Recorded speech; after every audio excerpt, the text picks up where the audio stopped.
Evening, all you wonderful, wonderful people of the YouTubes. It is Friday night. It's Friday Night Live, and welcome along with RB to the Friday Night Live experience. Bikes, beers, and I can't say any rude words for the first 15 seconds of YouTube because you get demonetized. But evening, all. As always, the link is up over here in the side chat. If you want to come and jump in on the stream, there we go. Click the StreamYard link, jump on your webcam, and come and say hi. So let's see who's in the room tonight. We have Andy GSA Tractor, IB Charles, Evening Charles, Simon, KG's here, Code Grey, Simon Brackett, Crafty Poncho's here as well. So evening, all boys. Welcome along to the live stream. It's been a good week this week. So had a little bit of fun. We finally managed to get out on that LXR Carbon, and I will chat about the comment that I had on my Facebook page. It's still there. I've left the guy up, and he's obviously got issues with Lexmoto. Yeah, the internet's working tonight. We got onto BT. There was believe it or not, the builders were laying a local water main just down from the village and went and hacked into the fibre optic cable and the phone line. So thanks very much, Anglian Water. So well done to those. But the internet is up and running. We're up in 4K tonight, or 1060p, depends how you watch it. But we've got the camera running. We've got the mic on. As always, thanks to Andy's GSA Tractor. These things are bloody amazing.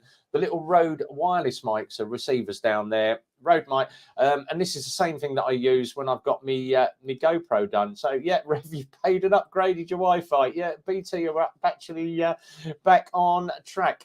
Evening to Moist Decoy. Evening, buddy. Good to see you on the live stream. Welcome along.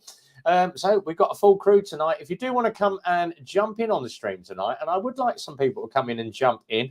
I have got someone coming in, but it depends what time he gets up in the States. I'm not going to say who it is, but I'm expecting someone to pop in from the States and say hi to me tonight. So I'm not going to give anything away. He may come, he may not. It depends, obviously, what he's doing in his garage and how he's getting on in the States, because obviously they are 6 hours behind us. So it's going to be 2 o'clock there in the afternoon. He's probably still working, so hopefully he might pop in. He may not. I'm not gonna put money on it whether he turns up or not tonight. But we did the LXR Carbon this week, and someone said to me, how good is the LXR Carbon? Absolutely love it. It's just LXR dripping in carbon. It's not real carbon, it's carbon dip, but it does look the dog's nuts. Been out on a couple of bikes this week, slightly different. I am going to tell you, normally every Sunday it is Super Sausage Sunday. For the first time in about 2 years, I am not taking the GTR to the Super Sausage. I have a new bike that I am taking with me. It's not mine, it's a borrowed bike. But I will be turning up at Super Sausage on Sunday. If long as the weather is good, it's got to be really, really dry for me to take this bike out. I will be turning up on a Harley Davidson 103 Street Bob with open pipes. And believe me, it will wake the entire cafe up. We did a DB test on it. It's pushing 132 decibels when you rev the damn thing. So it's going to be an earplugs in ride to the Super Sausage. But I'm going to be out on the Harley this Sunday. So looking forward to getting out on the Harley. And obviously, would I buy that bike? Bloody right, I would buy that bike. But at 11.5 grand, it's just out of my price margin. But would I trade the GTR for it? Bloody right, I would. I would rather trade the GTR for a GSA, but we'll stick with the GTR for the moment. I do like my bike. So yeah, good to see everybody in the side chat. Now, I am going to open up my Facebook channel. And I am going to, obviously, if you haven't seen it and been onto my RevBomb channel, I stuck up the LXR Carbon and we had a comment on it. And I'm like, okay, fine. Yeah, you say what you need to say. But the guy did go to absolute town on me. And I'm not going to hide the comment. I did say to him, right, fine, I'm going to post it up. And he just basically said, watching your videos convinced me to buy an LXR. Worst mistake I ever made. Don't care what anyone says about maintenance. The electrics on these bikes fails consistently. Every Lexmoto I have had has been the same. How they're still allowed to sell them is beyond me. Well, seeing RevBomb sells them himself, he can't give you a true, honest review, because if he would, he wouldn't sell any. Like I said, it is all down to preventative maintenance. And I said to him, I'm quite happy to leave this up for everyone to see. Preventative maintenance will always stop issues like this. Also, doing your daily checks, servicing on time. We sold in the last 2 years 127 LXRs. We've had 3 back. One went through, and the guy lives in Aylesbury. He went through a puddle knee deep, thinking it was all right. So it was a Ford. And killed the bike. The other 2 literally got up close with a jet washer and jet washed their bikes and got water in the electrics. Well, you will. If you're going to jet wash your bike up close, you're going to get water in the electrics. But I did say to him, if you've got issues, you should have took it back to the dealer under your 2-year warranty. Someone actually replied, he said, I had the LXR. It was a great bike to ride, not fast, not comfy. It didn't like the rain. I was a fair rever. It was just slow, too slow for me. It did 55 on the flat after I run it in. I sold it and bought Thunder Race. Yeah, but he liked his LXR. This guy said, I had 2 other Lexmotos, sold it and passed my test. Yeah. And I did say to him, and he said, basic replied to me, preventative measures. Do you honestly feel that indicators should fail after a month? LED indicators do get water ingress. What about the indicator relay the next week and then the ignition barrel? LXRs are prone for the ignition barrels getting a little bit of verdigris and cutting out, which is why on the version 2 of the LXR, they decided to have 2 little screws on the bottom. You could pop it off, clean the contacts like you do with your gear selector, pop it back on, job done. And Nitro Rory's in the room. So, yeah, why did you keep buying them if they're so bad? Exactly, Nitro. So, yeah, we can swear now, Howie. So, yeah, I actually found his channel on YouTube.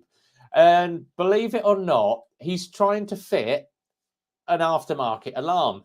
And he's cut through the indicator wire. He's got 2 bare wires, and he wraps the other alarm wire around it and wraps it up with electrical tape. So if that is your idea of how you're going to fit an alarm and how you service and maintain your bike, then sorry, but you're a cockwomble. I can say that now. He's a cockwomble. So, yeah, if you're going to do preventative measures, and I can tell you someone that's bought one of our bikes and it is still going strong, is this man over here, Andy GSA Tractor. He's had one of our little WK scooters for his lad. The bike's going strong. Andy messaged me today and said, when do I get it in for a service? And I went, well, between 2.5 and 3,000 miles. Well, I've done 2550 on it already, and the bike's going strong. I've had no issues, no phone calls from Andy, and it's all about how you look after your bike. Correct, Andy? Yeah, it's all good. Yeah, he's enjoying it. It's my son's bike, but he's riding it in all weathers, and yeah, probably needs like a wash. Yeah, it's how you look after your bike. Then, yeah, as I say, then it's down to how you look after your bike. And how and I've done 3 or 4 bikes this week, pushed them all out. Customers are coming. I did the SXI ride. Now the guy probably watches my channel, and I said to him, he said, I did my CBT like 6 months ago. I haven't ridden for 6 months, but can you show me how to start the bike? And we showed him all round it, how to start a scooter. You hold the brake, press the start button, and he did actually ask me to wheel it out onto the road and put it in a straight line, and rather than pull out of the garage, turn the corner and go up the road. So I put it out on the road for him. He started it up, drove off. He phoned me this morning, actually. This is a good one for you, Andy. He said, the bike don't start. And I went, what do you mean it don't start? Well, I rode it home last night, turned it off, locked it up, went to start it this morning. It don't start. All right, well, it was fine. I've ridden it for 10 miles. I've had no issues with it over the last 2 weeks while we've been doing the prep. It's been riding fine. You are holding the brake lever and pressing the start button, aren't you? Which one's the start button? It's on the right-hand side of the bike, the big red button, and you press it to start the bike. Oh, well, I turned the ignition on and the engine light came straight on. Well, the engine light is designed to come straight on when you turn the bike on. It's like a car. Everything will light up on your telltales until you start the bike. Which one's the start button again? The big red one on the right hand at the bottom. if you get stuck, give me a call. And obviously, he's a new rider. Bless him. You know, he hasn't ridden for absolutely ages. And I said to him, if you do get a problem, give me a call and I'll sort your problem out. I can do a WhatsApp connection and show you around the bike. I've had no phone call today, so he's obviously figured out which red button is the start button on the bike. But he's got a WK as well. He's got the blue version of that. So I've had no phone calls today. So kept pushing the horn. Yeah, he's obviously trying the other buttons just like that. That's the indicators. That's your right. Which one's hold the brake? Press the start button. Make sure you got your side stand up and the run button is engaged. But no phone calls so far. Brilliant. The other one I had, and it's a bit of a weird one. I had a DT125 come in. It's a 2-stroke motocrosser from 2002, and it doesn't run cold, but it runs easily when it's hot.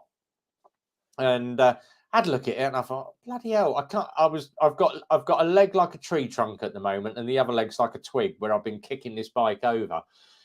So much so I've got cramp in my right leg before I came on stream from kicking this bike over all day. Yeah, DT125s, absolutely love them. Got into the bike and I'm thinking, right, change the plug. Yeah, check the fuel. I've got loads of fuel at the carb. Float bowls are all good. The plug's getting wet. I've got a decent spark. Why is this bike not bloody firing? So phoned the customer up. I said, just a couple of quick questions. Oh, it's been stood in my garage for 3 years. Well, we've changed the fuel. That's the first thing we do, drain the tank, get some decent fuel into it. But I did take it to Mersley, and he's taken it over to Pete at Holland Engineering. So gave Pete a little call, and I said to him, I've got this blue DT125, and he went, oh God, not that bloody thing. Have you checked the points on it? What do you mean points? It's got the old-fashioned manual points on it. Yeah, it's not got stator ignition on that one. It's got good old-fashioned points. Yeah, they are absolutely buggered up. So yeah, and I've got the bloody thing running. It ran for about 20 seconds and then decided to die on me. But I got to the end of the day and I'm like, I'm not spending another hour on that. So back in tomorrow. But good little bit of kit. Right, German Jobbies is here. Evening, buddy. German Jobbies has got some really good videos out at the moment. I'm just gonna give a mention to German Jobs because he's got some really good videos out. So if you haven't been across to German Jobbies channel, type that into YouTube. German Jobbies. Go and look at a couple of his. He's got some really good shorts as well. Him getting his V-Strom very, very dirty and obviously riding in the snow. So welcome across from my German buddy there. So good to see you, mate. Whether Peaky comes on tonight, I do not know because he's just got back from doing his tour of the Black Forest. And I believe you're out there soon, Andy. Are you out? Are you doing Austria or something? 6 weeks' time, we're off down to Austria. Hey, on the BM. Yeah. Funny enough, I've spent 3 hours a day doing some routes. So, yeah. I've been picking out some nice Alps to go and play around. Yeah. Look forward to seeing the videos on that. That's gonna be a wicked little bit of fun. Still snow covered. Yeah. Obviously, Wild Bad this year. I've had to cancel Wild Bad due to work commitments. So unfortunately, I will not be doing Wild Bad this year. So Lockwood and the boys are going to be on their own. Just due to I've just got massive work commitments at the moment, and it's just me and Phil in the garage at the moment. So I'm on the bikes all day. People need to go and sub to their new channel as well. Yes, and they've got the new channel on TikTok, haven't they? So yeah, they did. Well, it's Facebook, TikTok, Insta, and YouTube.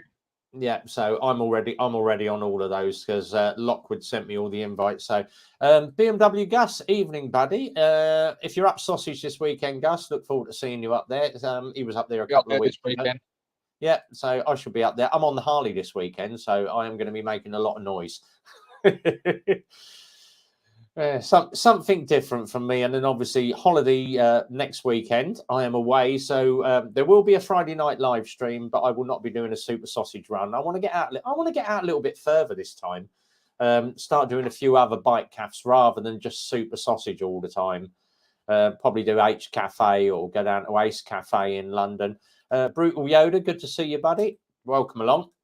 As I said, if anybody wants to jump in and join me and Andy, the StreamYard link up over on the far side. click on the StreamYard link, come and jump in, get on camera.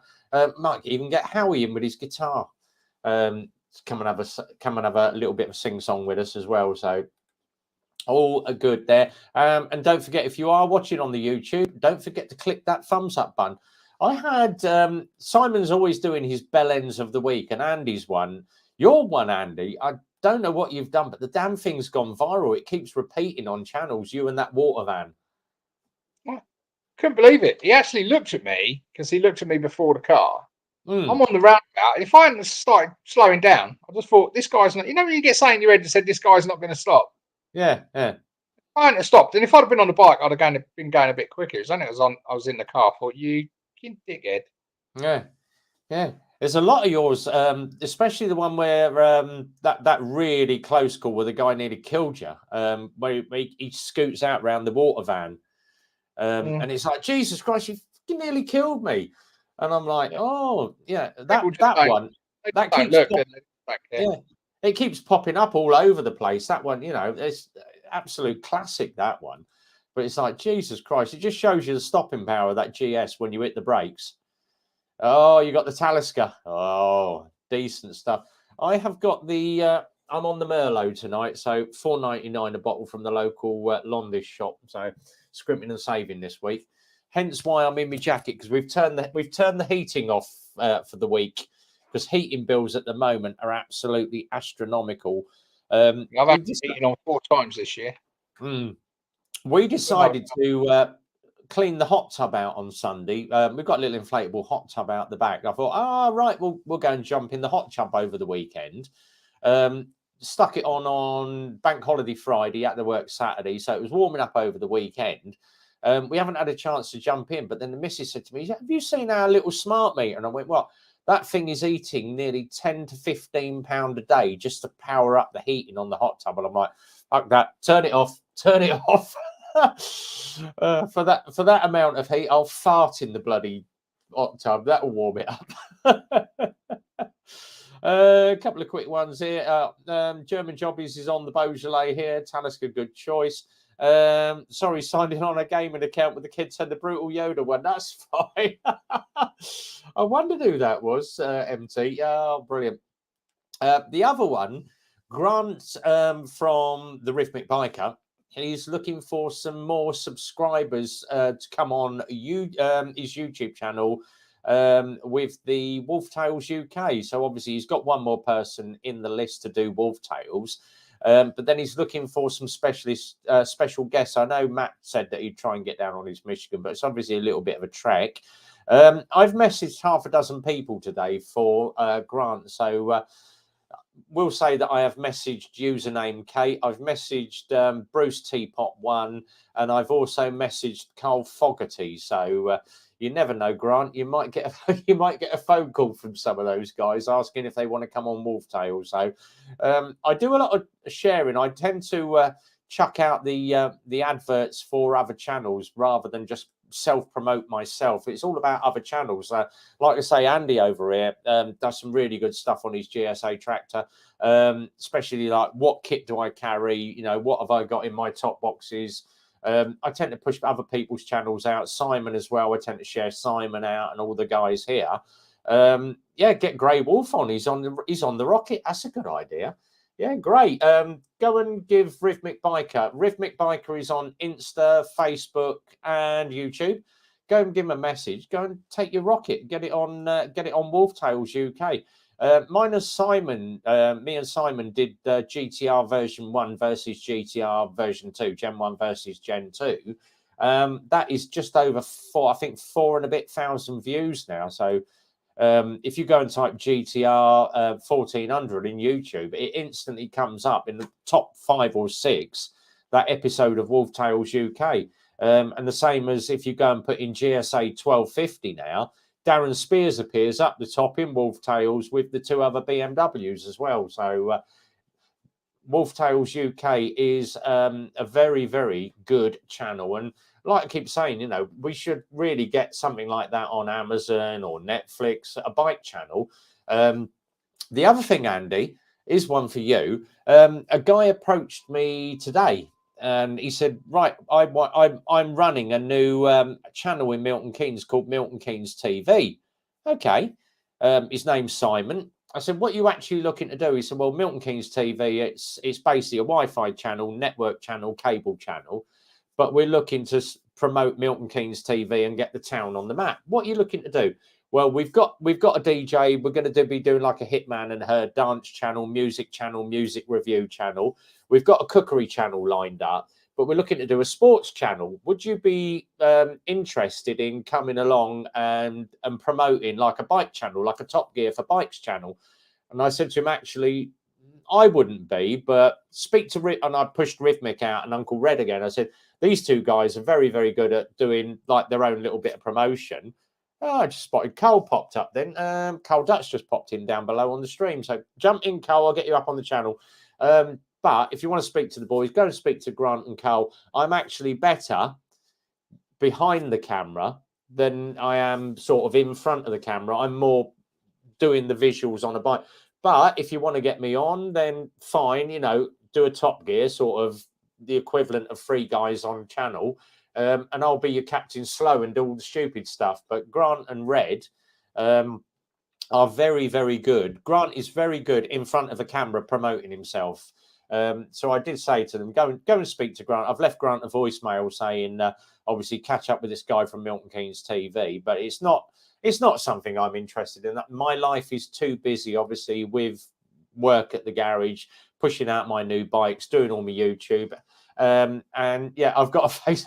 I've got a radio face. I've got the voice for it, but I haven't. Yeah, it's not my sort of thing. I wouldn't want to be in front of a camera. I spent I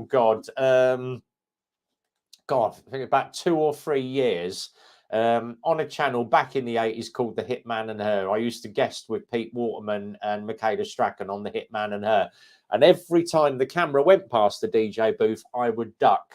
And they would say, why do you? I'm the DJ. I don't want to be in front of the camera. I'm playing the music. You do the presenters. I play the music. I'm not interested in promoting myself, which is why I tend to promote other channels out here. It's not about me. It's about other people. I'd rather push other people out. I could make a bloody fortune out of just posting stuff for other people, but I'm not into self-promotion. I'm not up my own arse. As you know, I am me. Andy knows what I'm like. I'm just me. I tend to put my foot in it sometimes and say the wrong things, especially when I've had a glass of wine or two. But that is just the way it is. Carl, wherever Carl was, he popped in and then he's popped out. It's the first time I've seen Carl in about 3 months as well. StreamYard link is up, Carl. Try and get on. It might be that he's got a bit of bad internet as well. But anyway, across to you, Andy. What have you been up to this week? Nothing really. We've been out, done a bit of shopping, got a little bit more kit so we can go away. We was going to take our textile gear, but we've decided we want to take our summer gear, so we've had to buy Gore-Tex over jackets, breathable ones, because we've got the Oxford rain seal, but if it's 20 degrees and it's raining, they're awful to wear. So we bought some Clem over jackets to go with them. Spent about 4 hours today doing some routes on the computer. But a lot of the passes and that at the moment are still shut, so I've had to do temporary routes and then modify them before we go. But yeah, it's looking about 300 miles a day we'll be doing down that way, so it should be good fun. 300 miles a day on twisties is a lot, but yeah, it should be fun. Cool. Quick question, because I've had so many people message me about this. And I mentioned it on, I think it was the WKSXi Blue that I did the test ride on. We had a guy come in the garage. Now, if you haven't heard the story, I mentioned it on the SXi ride that I do. So he comes in the garage. He's a Deliveroo rider. You could tell because he turns up on a little Honda Vision 125, whacking great big top box made out of, looks like a piece of cardboard or bendy plastic. And I'm thinking, all right, pizza delivery job. And he said to me, he said, oh, do you do gloves? And I went, yeah, of course we do gloves. What are you looking for? Winter or summer gloves? Well, just a pair of gloves. All right. So off to the stock room I go. What size are you? Don't know. Show us your hands. And obviously I'll put his hands up against mine. Right, you're going to be a medium. I'm an XL. I'll get you a medium glove. So I went off and got a couple of medium gloves, brought him in. Try these big, thick winter gloves. What do you think of them? They're nice. How much are they? £45. No, too much. How much are them ones? I went, they're summer gloves, but they've got obviously the carbon across the knuckles. They've got the double padded palms. How much are them? £15. No, too much. Well, what's your budget? What do you want to spend? Well, about £15. I said, we've got nothing in our stock room that is £15. Oh, okay. I go and get gloves I got last time. Well, where did you get your gloves last time? I got them in B&M, £1.99 gardening glove. I said to him, I said to him, gloves were 170 quid. Yeah, and I said to him, seriously, you're going to risk your part. I said, the first thing you do, and it's true for any rider, the first thing you're going to do is that you're going to put your hands out to stop your body from hitting the floor, and you're going to take that pad off of your palm instantly. £1.99 pair of gloves is not going to. And I said to him at the end of the day, I said, what is your budget? And he went, oh, don't want to spend not more than 30, 40. Well, how much do you earn from Deliveroo? Oh, about £250 a week. And you're going to go and spend £1.99 on a pair of evening, Carl. Oh. You're going to go and spend £1.99 on a pair of gloves. And I did go on about this. I said, I think I mentioned you in it, Andy. I said, Andy's gone out and he's bought the latest Klim gear, or Keys gear, isn't it? That you've got your heated stuff. Yeah. No, I don't wear the heated stuff. I don't need to. Yeah, like I think you said about £2,500 you spent with you and Michelle on the heated gear to keep you going. And I've spent. It's just the Clem gear. I mean, I went through my shed. My Badlands outfit, that's £2,500 just for the trousers and the top. Got a Clem Carlsberg jacket. That's another 500 quid. We just spent 540 quid on 2 over jackets. But we're fortunate enough to have the money to be able to do that. I can appreciate a lot of people don't, but buy the best you can. And the thing is, with the Clem gear, it's a lifetime guarantee. Exactly, yeah. That's for life. So you're only buying it once. It's like I say, you've got one brain, you've got one pair of hands. Basically, you've got one body, and you want to protect that to the maximum. And I said to him, I said, well, how much did you pay for your crash helmet? £20 eBay. And I'm like, all right, and that was brand new. No, I got second hand. So he's gone and bought a second hand helmet off of eBay for 20 quid.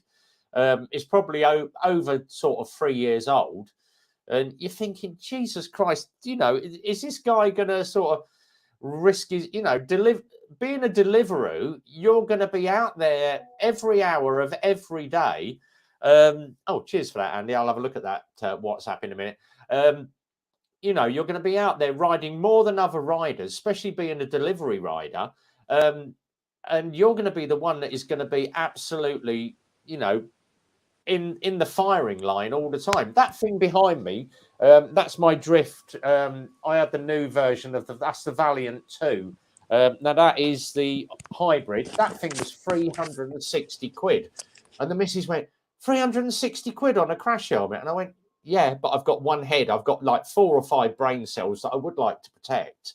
It's Shoeies, the Shoeies I've got 500 and something quid. The Nolan's is another 300 odd quid. But at the end of the day, like Matty said, what a plonker, bike gloves on, came off, broke his wrist. I mean, you can only put the best gear you can put on your head, but Jesus, a second-hand helmet for 20 quid, I wouldn't put plants in it, let alone my head. Exactly, yeah. And it's just mad how people will go and spend minimum money when they've gone and spent 4 or 5 grand on a bike, and you'll go and spend 20 quid on a polite vest. Evening, Carl. Just buy the best you can. I'm having a nightmare here. It's good to see you. How you doing? Are you better now? Yeah, I'm all right now. Yeah. Good. I did notice that you did your little video this week around the local town. So it's just stuff I've already got on my phone and that I'm just putting up. So we'll get back to it. I'm ready to get back to it now. The only problem is I've been on light duties at work and that. I've been on for that long the jobs I've got round the house have all built up, so I haven't got time to get out. I'm fit enough to get out on bike now, but I haven't got time to. Oh Jesus, mate! It's good to see. It's good to see you. I haven't seen you for absolutely ages on the stream, so it's good to see you back, mate. I've been watching. Brilliant. All we need now is obviously get Jim Diesel back on the channel as well, because Jim's on the road to recovery. He's out in his car. He's looking at a bike, but Jim's obviously had that major accident last year and did knock himself up a little bit. So speedy recovery to Jim as well, and to you. Always just said I got gardening gloves when I sit on the mower. It's 175 cc. I can't see what people are commenting, so if anybody's talking to us on the comments, I'm sorry, I can't see them. So I'll read them out. Peaky's just said evening, Cole. So all right, yeah, Peaky. we're obviously just saying about, obviously bike gear, Cole, and this guy just amazed me when he come into the shop. He wanted to spend no more than sort of 20 quid on bike protection. You're thinking, and it's as bad as you see, like midsummer, and you've got guys riding around in a pair of tracksuit bottoms and a t-shirt, or shorts and flip flops, and you're thinking, Jesus Christ, mate, you are an accident waiting to happen. I've had mates that one of my very, very good biking mates went down the road. It was his own fault. Quick test ride round the block. He just rebuilt his 600. And he said to his missus, I'm just going to have a quick run round the block. I don't need to chuck my gear on. I'm going to go around the block quickly. I'm only going to be doing sort of 1,000 yards, if that, just literally up to the top of the road, turn left, down at the next street, come back round to the house. And literally second roundabout he got took out by a car and slid himself down a gravel road that had just been freshly gravelled. And he's got road rash literally up half his back. And the mark that you see, it literally looks like it's like one of these birthmarks. And he said, look, I had literally the skin off my thigh, the skin off my arse, just to rebuild my back. And he said, if I could take the clock back, I would have kitted up just to do a 500-yard ride. Well, I think the gear that you wear is as important as the maintenance of your bike. Exactly. Wise, it is. The one thing though that I noticed you were talking about gloves before. Something only bikers know. I've got a good pair of padded, armoured gloves, and I can walk about with them gloves on. I can even go and do shopping with them. But if I was to wear a pair of knuckle dusters, I'd get 3 years. He said, I'd be Charles, who just said, I thought Cole's wallpaper was a crash helmet until my eyes focused and realised it was a bird cage. Yeah, it's the wife's choice. You should see the living room. It's just I've got it off the local cricket club. I'd be Charles. Dress for the slide, not the ride. Always, all the gear, all the time. ATGAT. I keep saying every video I do, ATGAT, all the gear, all the time. There's a lot of videos that I've done this week, and people say, "Oh, you ride round with your overalls on?" Yes, I do ride round, but I wear Kevy jeans all the time, even when I'm in the workshop. There's nothing worse than you slip with a gearbox or crack something down your leg. You need a bit of protection on your legs when you're working. So I wear my Kevy jeans all the time. But I've got very, very good. And do you remember the old motocross armor? You used to just stick on under your jacket. And I've got like the carbon Nomex armor. And it's literally, what do they call it? Like the vest tops, the zip up vest tops that you wear. The padded vest tops, but it's got the Nomex armor, and just literally drop my overalls off, put my armor on. All right, my arms are flapping around under it, but at least I've got body protection, spine and front of my body where your ribs are.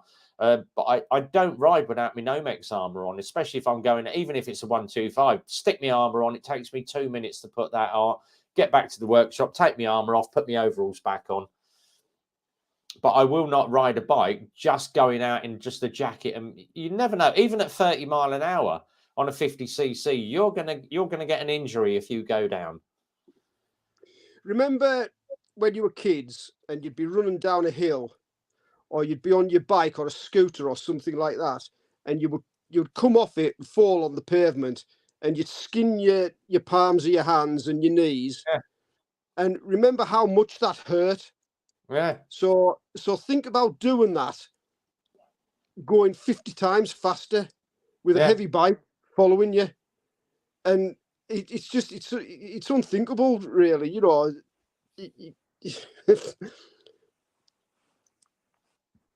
It's very, very true.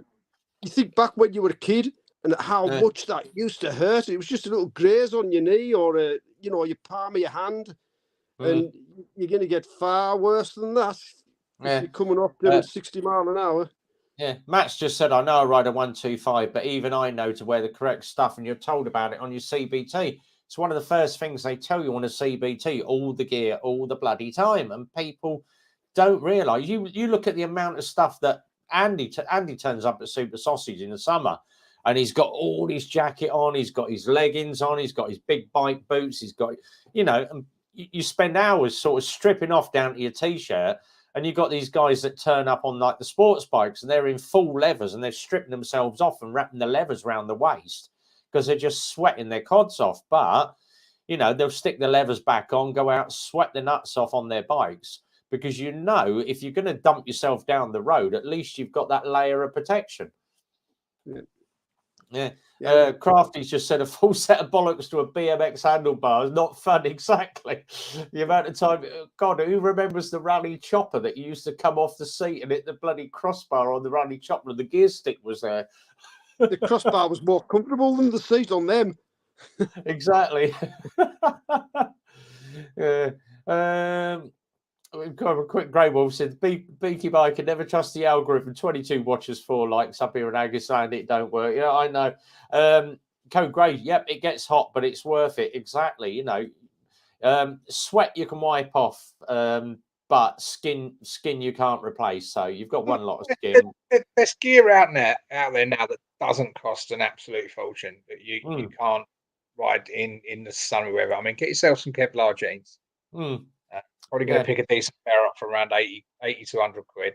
Yeah. You've got jackets out there now that are perforated. I mean, I've got an induction jacket which is highly rated for sliding down the road, but there are cheaper ones out there that still offer armor and protection. Yeah, I have. Yeah, there's certain things you can buy on the cheap, isn't there? This is my old ZX7 suit.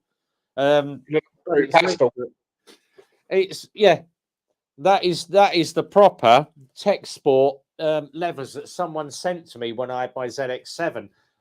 If anybody wants a set of levers, what it needs doing, it needs the neck stitching back because the dog had a go at it. So it needs the neck stitching in. But if anybody wants a set of Tech Sport levers free of charge, pay the postage, you can have the bloody things. But they are literally size 38. I've put on weight since I've rode the ZX7. I can't get into them anymore. Well, I can't fit my nuts into the bottom, and I can't get my shoulders into it now. So if anybody wants a set of levers, size medium, give us a shout. You can have them. Just pay the postage. If you can get the neck repaired, it's up to you. But yeah. Let's just go for some of this stuff. Ray's Motor Life. I don't even know the leather jacket. Only time I wear gloves, I have to get down to the first. Yeah, Ray, you got a Harley. Yeah, Harley riders don't tend to wear bike gear. It's like, yeah, you spend more time pushing the damn things than you do riding them. Loads of some different winter jackets. Ray's falling out of his chair. Crafty, if you want them, let us know. I think the postage on it's about 15 quid. So if you want them, mate, you can have them. I'm giving them away, but it's a decent set of Tech Sport levers. I don't mind. I don't use them. They're literally sitting in the corner. Drop me a DM, mate. Give us your address and I'll bang them out to you. We'll sort something out. Peaky post will be 100 quid. Do you know what? I actually had them custom made for me. By a guy he said, oh, I can do levers. I can do a set of Kawasaki. I turned up at Super Sausage on those and it was bloody hilarious. Andy said to me, you look like a fucking great big green banana. Let me just find the photo of it. Let me just find where are we? Let me go into I've got a great photo of me actually in those levers, and it's bloody hilarious. ZX7R. where are we? Let me just find my photos a minute. Funny photos. There we go. Right. Let me just have a quick roll through. I bet I've deleted the damn photo now because it was so funny.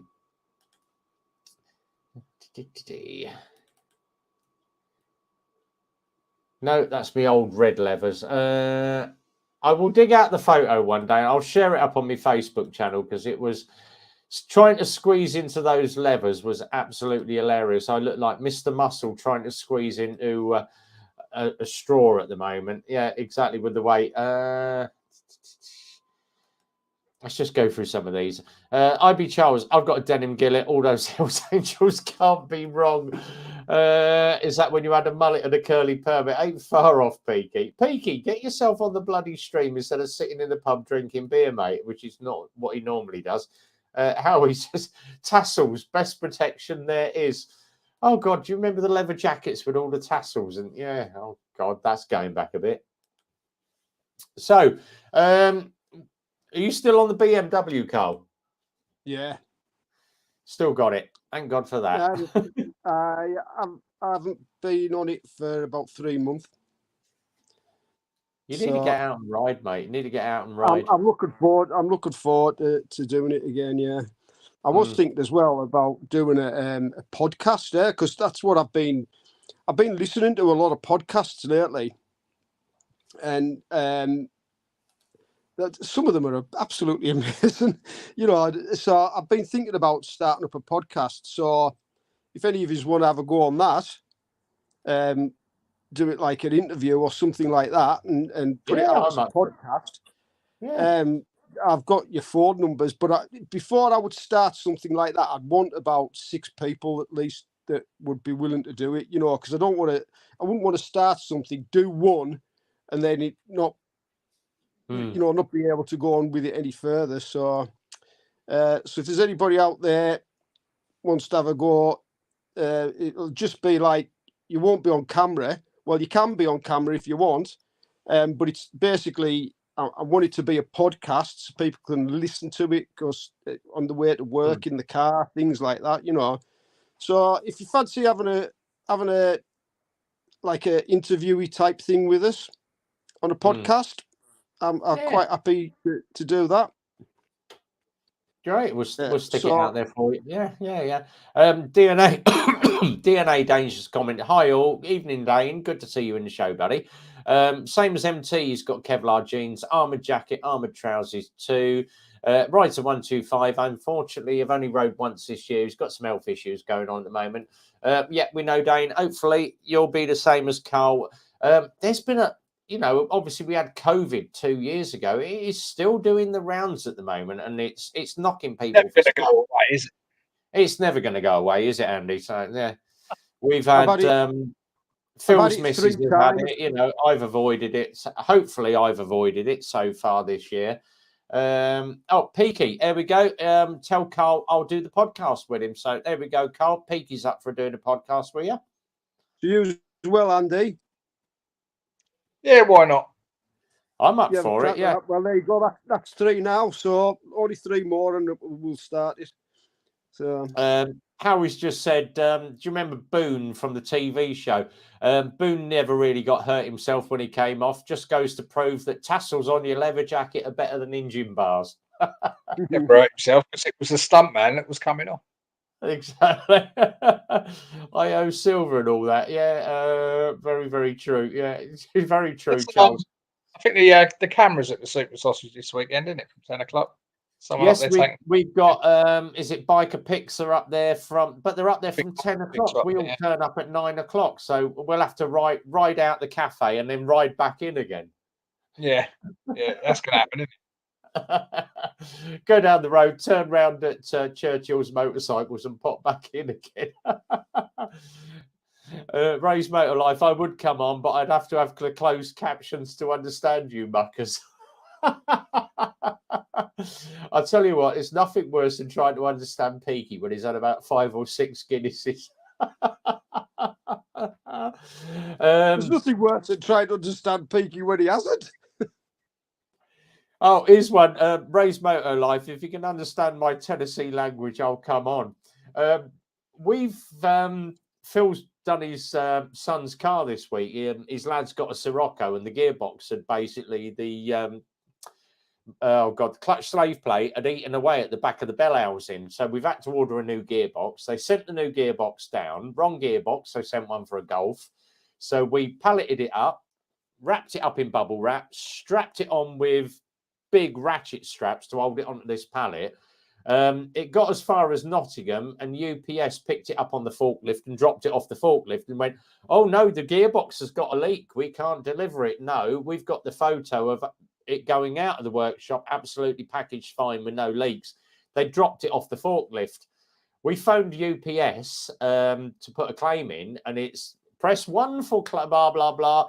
Press 2 if you've got a bar delivery. Yeah, 7 options. So ended up number 5. Reports or bad delivery, and he come up and he went,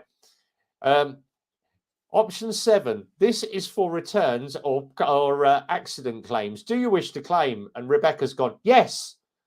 I don't understand this, and it's like this American accent coming out. We don't understand what you're saying. Please reply. Do you wish to accept? Do you wish to go on this number? Yes. I'm sorry. I went, hang on, it's an American. Yeah, of course I do. We are putting you through. I said, you've got to put an American swag on it. And it's like UPS, the only thing it accepts is an American accent on it. And I'm like, just talk with an American accent. It's like, Jesus Christ almighty. But we've got the claim done anyway. Peaky, I talk the King's English. He does indeed, yeah. Oh God, my family's from Kentucky. I'll translate if you need. We should have got Ray's Moto Life to do this UPS claim. I'd have got through a hell of a lot quicker than sitting there for 30 minutes going through the options on the bloody phone to do an insurance claim. Oh, Jesus Christ. Right, let me have a swig of my wine a second. I'm finishing off this very high-class Merlot, which is $4.99 out the local shop. Andy's on the Talisker as well. Yeah, it's a very nice drop. This is my second bottle.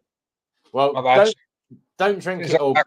We will come over for your birthday party when you've sorted out your issues, Andy. And obviously, I'm not. Yeah, we'll sort something out.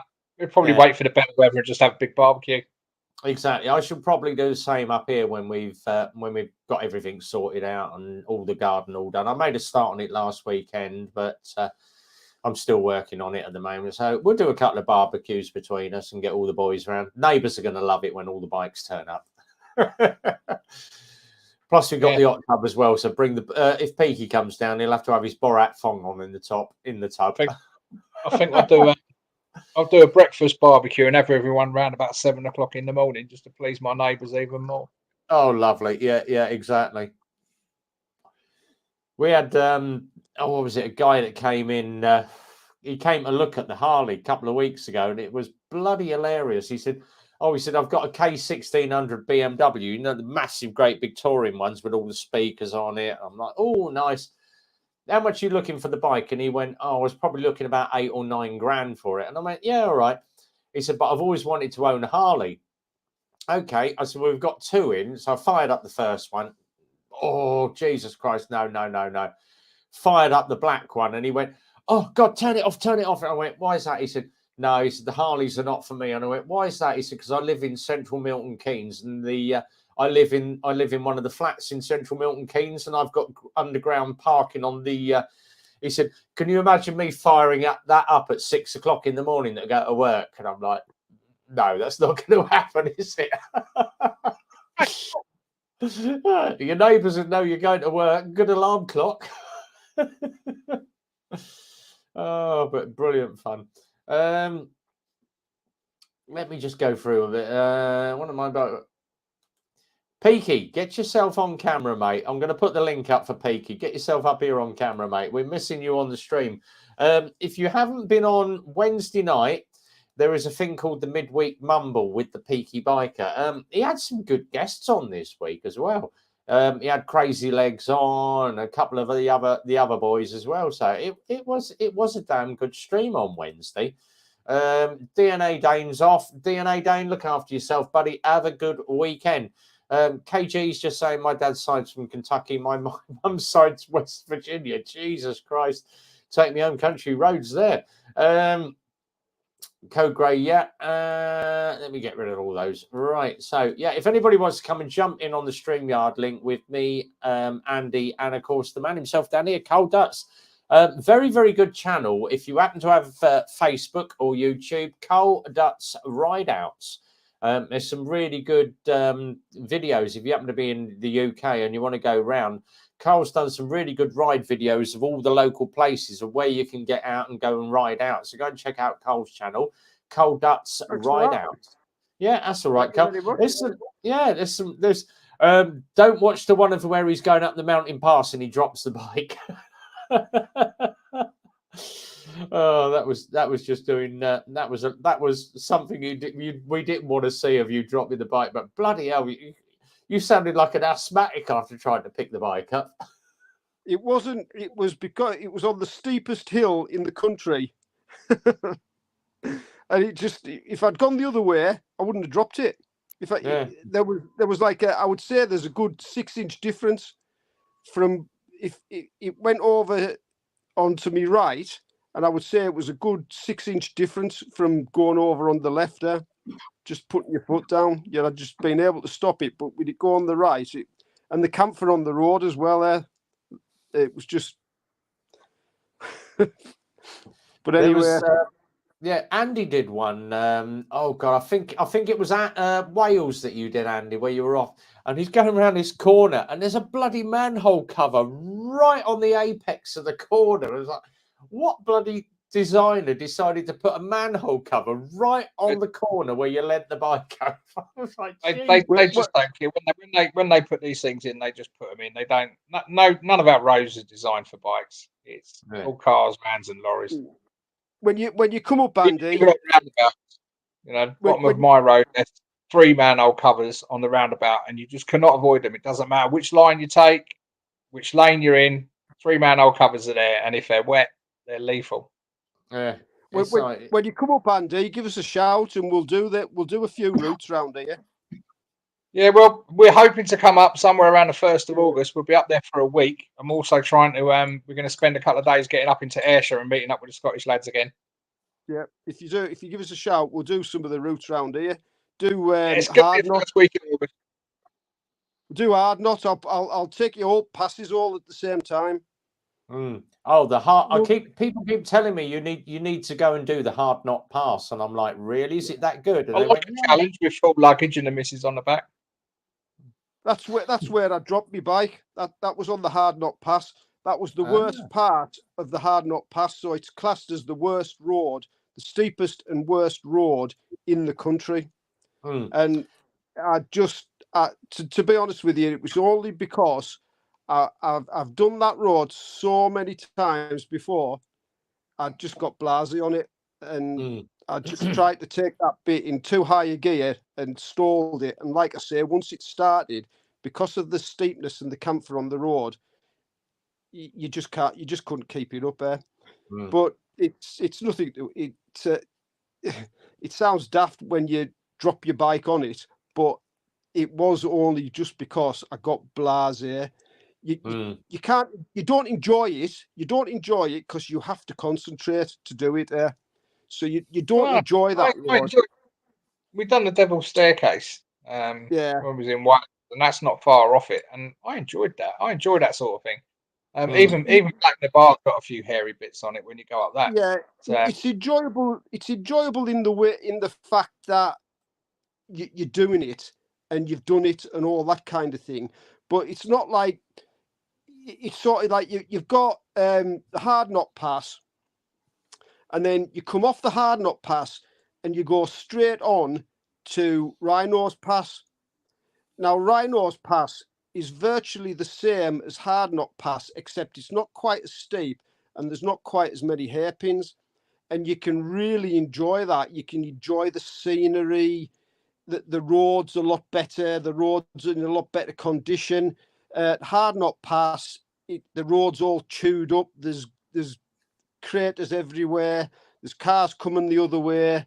It's a single lane road, all that, and you've got to concentrate. You can't really enjoy it, but it is enjoyable that you do.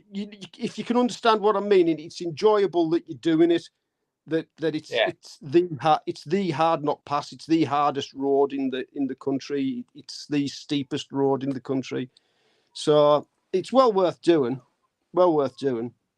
You're a good bike. You're a good bike rider, Andy. So you'll crack that, no problem. It's like I say, I only dropped my bike on it that time because I just got so blasé. I've done it that many times, and I just got blasé on it there. Quick one from Ray's Moto Life. He's starting a new podcast channel. He's been working on it all day. RNN_podcast. So RNN Romeo November _podcast. Go check it out. If you go and type it in Google, straight up the top, RNN podcast, you'll find it up there. So the RNN podcast. I was on YouTube as well, so you go check that one out as well. I'm going to bash the link up for him. Hopefully it's the right channel. So here we go. RNN podcast up on the side link, guys. Go and check that one out. He's just said to me, sorry, not trying to advertise. You just smash it out, mate. I'm quite happy to advertise other channels on here. It's, as I say, it's not all about me. That I like promoting other channels as well. So promoted Lockwood, I promoted Zed, I promoted even Andy, Simon. Simon had, Christ almighty, I think 400 when I first met Simon. I was on, I think, about 1,600 subs. And someone actually messaged me and went, ha, serves you right, Simon GTR 1400's at 3,500 subscribers. You've only got 3,300. Serves you right for promoting somebody else. I don't give a shit. I don't care if I've got 50 subscribers or 30,000 subscribers. It's about sharing this little community that we've got on a Friday and sharing the community that we've got on a Wednesday. And it's not about numbers. It's about all us boys getting together, having a little bit of fun, bashing stuff out, having, and just having a giggle on a Friday night, And as I say, over 18's disclaimer.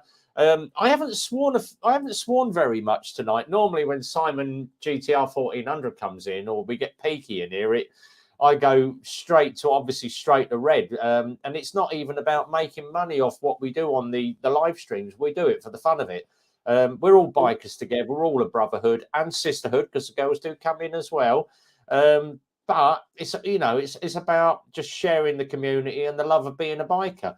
And probably one of the best ones that I shared up is there's loads of people doing it on TikTok now. And it's this video that goes around, and it's like, my son asked me, Dad, why does that man on the bike look so happy? And he turns around and said to him, son, he said he rides for his own enjoyment. He rides because he's alone. He can feel the wind in his face. He's got, no other connections other than the bike, bits and pieces like that. And the son turns around to his dad and said, Dad, when can I be a biker? And it is exactly that. It's the thrill of being out on a bike. And we share, a big brother and sisterhood. We call, we see people that we haven't seen for years. And what's the first thing we do? We give them a fist bump and a hug, and we hug like we haven't seen for absolutely ages. Big social life attached to motorcycles. Yeah, and it's great fun. I haven't seen Andy for 3 weeks, and no doubt when he turns up at Super Sausage, you'll get a cup of tea out of me or a bacon roll. Peaky turned up too early to buy his own bloody breakfast. And someone else like 15, 16 quid on the breakfast. It's like, yeah. It's the same, I've helped a few people along the way. Yeah, Ray's exactly that, Ryan Falls is ace on the road. And talking of someone I haven't seen for absolutely ages, and I will tell you, before this guy comes on stream, I haven't seen him. He bought a Michigan off the back of watching my videos, and he turned up at Super Sausage. Now, he suffers the same sort of mental health issues that I've got. Peaky's got, Simon's got. He turned up at Super Sausage, and literally within the first 10 minutes with him and his family, he'd got a handful of stickers. He'd got a cup of tea in his hand. He'd been offered breakfast. And it's my old mucker Matt. It's, how you doing, buddy? Good to see you. Oh, has he got his microphone working? Matt, you haven't got your mic on, mate. Click it on. Nope. He'll figure it out in a minute. Still not working. That's what happens when you use Xbox headsets.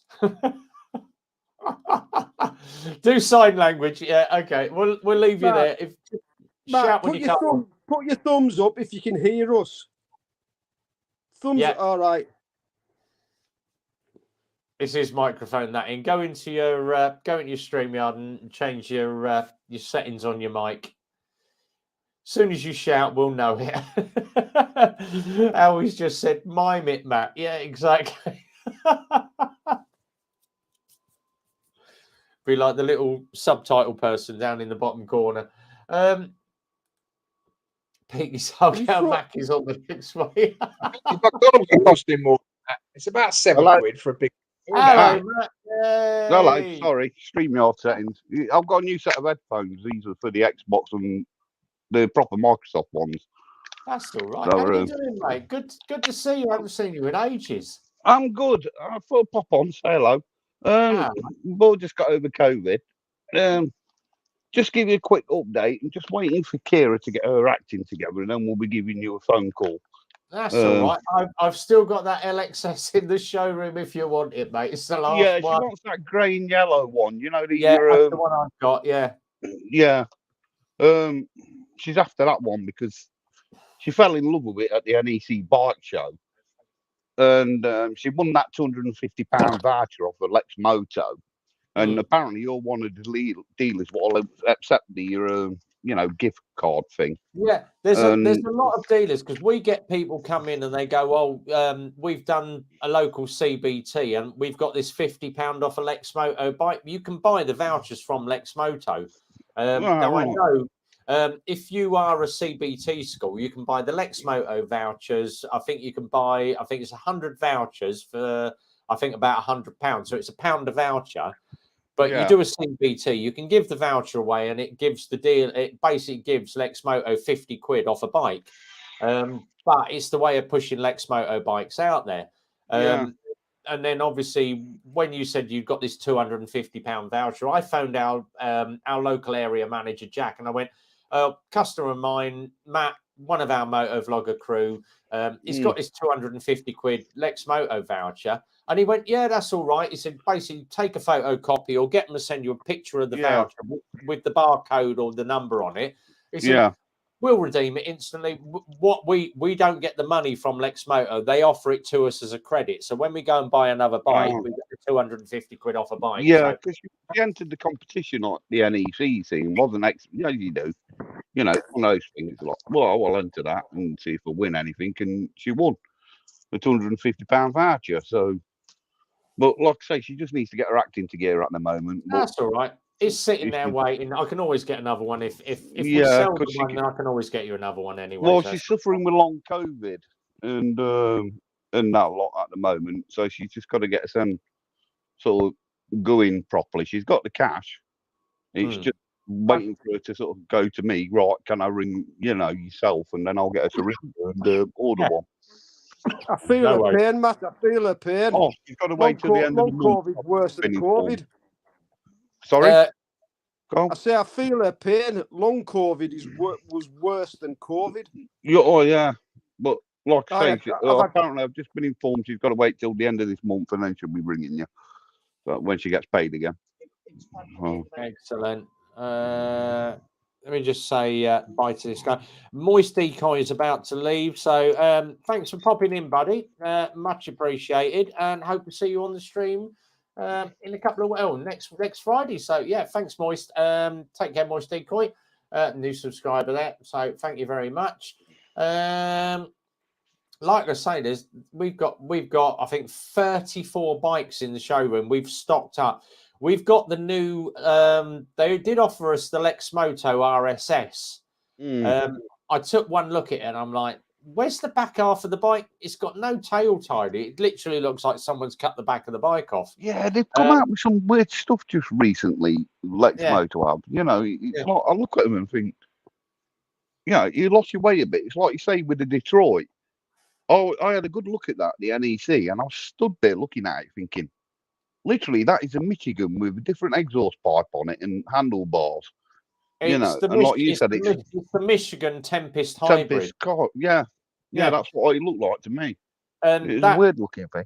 Yeah, that Detroit I rode, I couldn't get on with it. It rubbed the seat because it's got that split seat, but it's got a point to the front of the seat. So the point sits right in your arse crack, and it rubs. If you've got long legs, it rubs your arse crack up. I did literally 10 miles on it, and I'd got a blister at the base of my spine. So well, that was like I have that problem with the Michigan because I've got a fat arse. Yeah, the Michigan seat sort of dips. Yeah, I find sometimes I'm sat on the actual bloody bit where it dips down, you know, for the front. If I push myself too far back on it. And it's a bit weird. I wish it had a flat seat in that respect, but other than that, it's a good bloody bike. So. And they've brought out this RSS. They've just brought out a new one now, and it's called the RSV, which is it's basically a Diablo come Titan come Aura scooter, and it's a hybrid of the three. We unpacked it out of the box today, and I looked at it. And I thought, that's not a bad look bike, you know. It's not a bad looking bike until I got up close on the paintwork, and you realise it's luminous grey and yellow, and it's like Jesus Christ, it's extreme. It is a nice looking bike, but Jesus Christ, the paint colour is extreme. Do you think the factories over in China are just using what parts they've got left over? I think it's hybrids. In any bike together. Yeah. The only one I did like was obviously I did the LXR SE carbon version. I need to watch that. I saw you've done it. Yeah, I can't get on with those wheels. Why would you paint why would you have a black wheel and then a third of it bright red? So it's literally a whole black wheel and then a third of it is painted bright red. Until you spin the wheel up and you realise, okay, it is visible when it's running because you get black, red, black, red, black, red. Black, red, black, red. Yeah, it's probably it does make it a little bit more visible when the bike is running. But when you actually stood looking at it, you're thinking, hang on a minute, did someone stop with the paint can halfway through spraying the bloody wheel? Yeah, it's probably T-brake. Yeah, I'm sure Andy would want sort of, 1/3 one colour and 2/3 the other colour on his GS. I don't think anyone would, do they? Yeah. No. It's probably say you'd probably T-brake or something when you're spraying the tyre and you forgot what colour it was in the wheels, you know. Exactly, yeah, but it's it's horses for courses. The bodywork is great. We had a guy, he came in and he's been a bike rider for years and years. Wants to start his daughter off on riding. She come and picked up a 50cc Echo.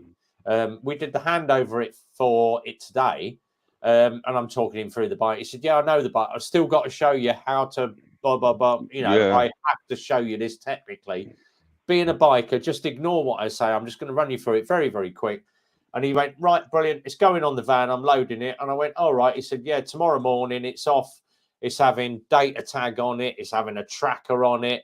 They're going to put an induction loop round the key and with a little key fob, so it stops anybody sort of getting into the bike." And I went, He said, "First thing I'm having off of those bloody tyres." And I went, "Why is that?" He said, "No," he said, "it's having a set of Pirellis on it." He said, "Don't trust Chinese tyres." And I went, "Why is that?" He said, "Well, because they're nylon. They don't stick, do they?" Yeah. Do stick. They do stick. The Chinese nylon is pretty darn good. All right. It's still not got my tyres on mine, which are the original ones. They're not that good in the wet, but you're not going to be cranking a bike into a corner at high speed in wet weather anyway, unless you've got Pirellis or Michelins on. No, you don't make a mistake like I do and fall off, No, exactly. But he said, we're gonna bang Pirellis on it. And I went, okay, that's entirely up to you. He said, "Well, I've never trusted Chinese nylon tires." And I said, "Yeah, but if you go back to the 80s, the only stuff available was the nylon tires. Everybody, and I'll go back to sort of Hondas, and they used to call it the wet dream, the super dream. and everybody called it the wet dream because as soon as the roads got wet, it went all over the place. The bloody thing fell asleep. It handled like an absolute. It was like trying to steer the Titanic down a bloody corner. You could not steer a whole Super Dream corner. They were great bikes, them Super Dreams. I had They 250. Yeah, the 250 Super Dreams were great, but they handled like a bloody Titanic. Oh, it made me laugh the other day. I don't know whether you're on the Lexmoto Michigan Owners Group on Facebook, Rev Bomb. But did you see that guy who posted a picture of his rusted exhaust on his Michigan because he put it under the cover without any ACF 50 on it? I know. And I'm sat there and I'm like thinking, you put it under cover, it's raining, you're going to get condensation build up under the cover. And they've not used any ACF 50 and you're wondering why it's rusting, on his exhaust and that. And it's like, I've only had it so many months and like I just put, use ACF 50 before you put it under cover. Yeah. It's like... There was well, believe it or not, I did go and look at my YouTube. I did the Keyway RKS review. It's a 3-year-old bike. The guy bought it from us, brand new, and he brought it in. I think it was about a month and a half ago, and said, "I've given up with biking. I've got a car. I don't want to be riding in wet weather. I can't stand getting rain in my face when I'm riding. Biking isn't for me." Okay, fair enough. And he sold us the RK. But I said to him, I said, bloody hell, I said, your exhaust, for a 3-year-old bike, the exhaust is in really good condition. He went, well, yeah, he said, I did used to ride it every weekend. I washed it and I ACF 50'd the entire bike every weekend. And I said, did you put it on the, he said, oh yeah, he said, I used to wipe it all over the exhaust, start the bike up. It smoked like a bugger, but it kept the rust at bay. And that's what ACF 50 will do. That's what I do actually, funnily enough. I coat my exhaust in it. And what I do before I go out on it, I will fire it up and let it warm up for 10 minutes or 5 minutes and just burn off the oil smoke. So I'm not going down the road getting choked by bloody ACF 50 smoke. Yeah. And it don't do any harm. I don't have to. I've got a stainless steel pipe and a carbon end can, so I don't need it. Titanium. All right, you bloody show off. Never use it there. Never use it. It's hard work.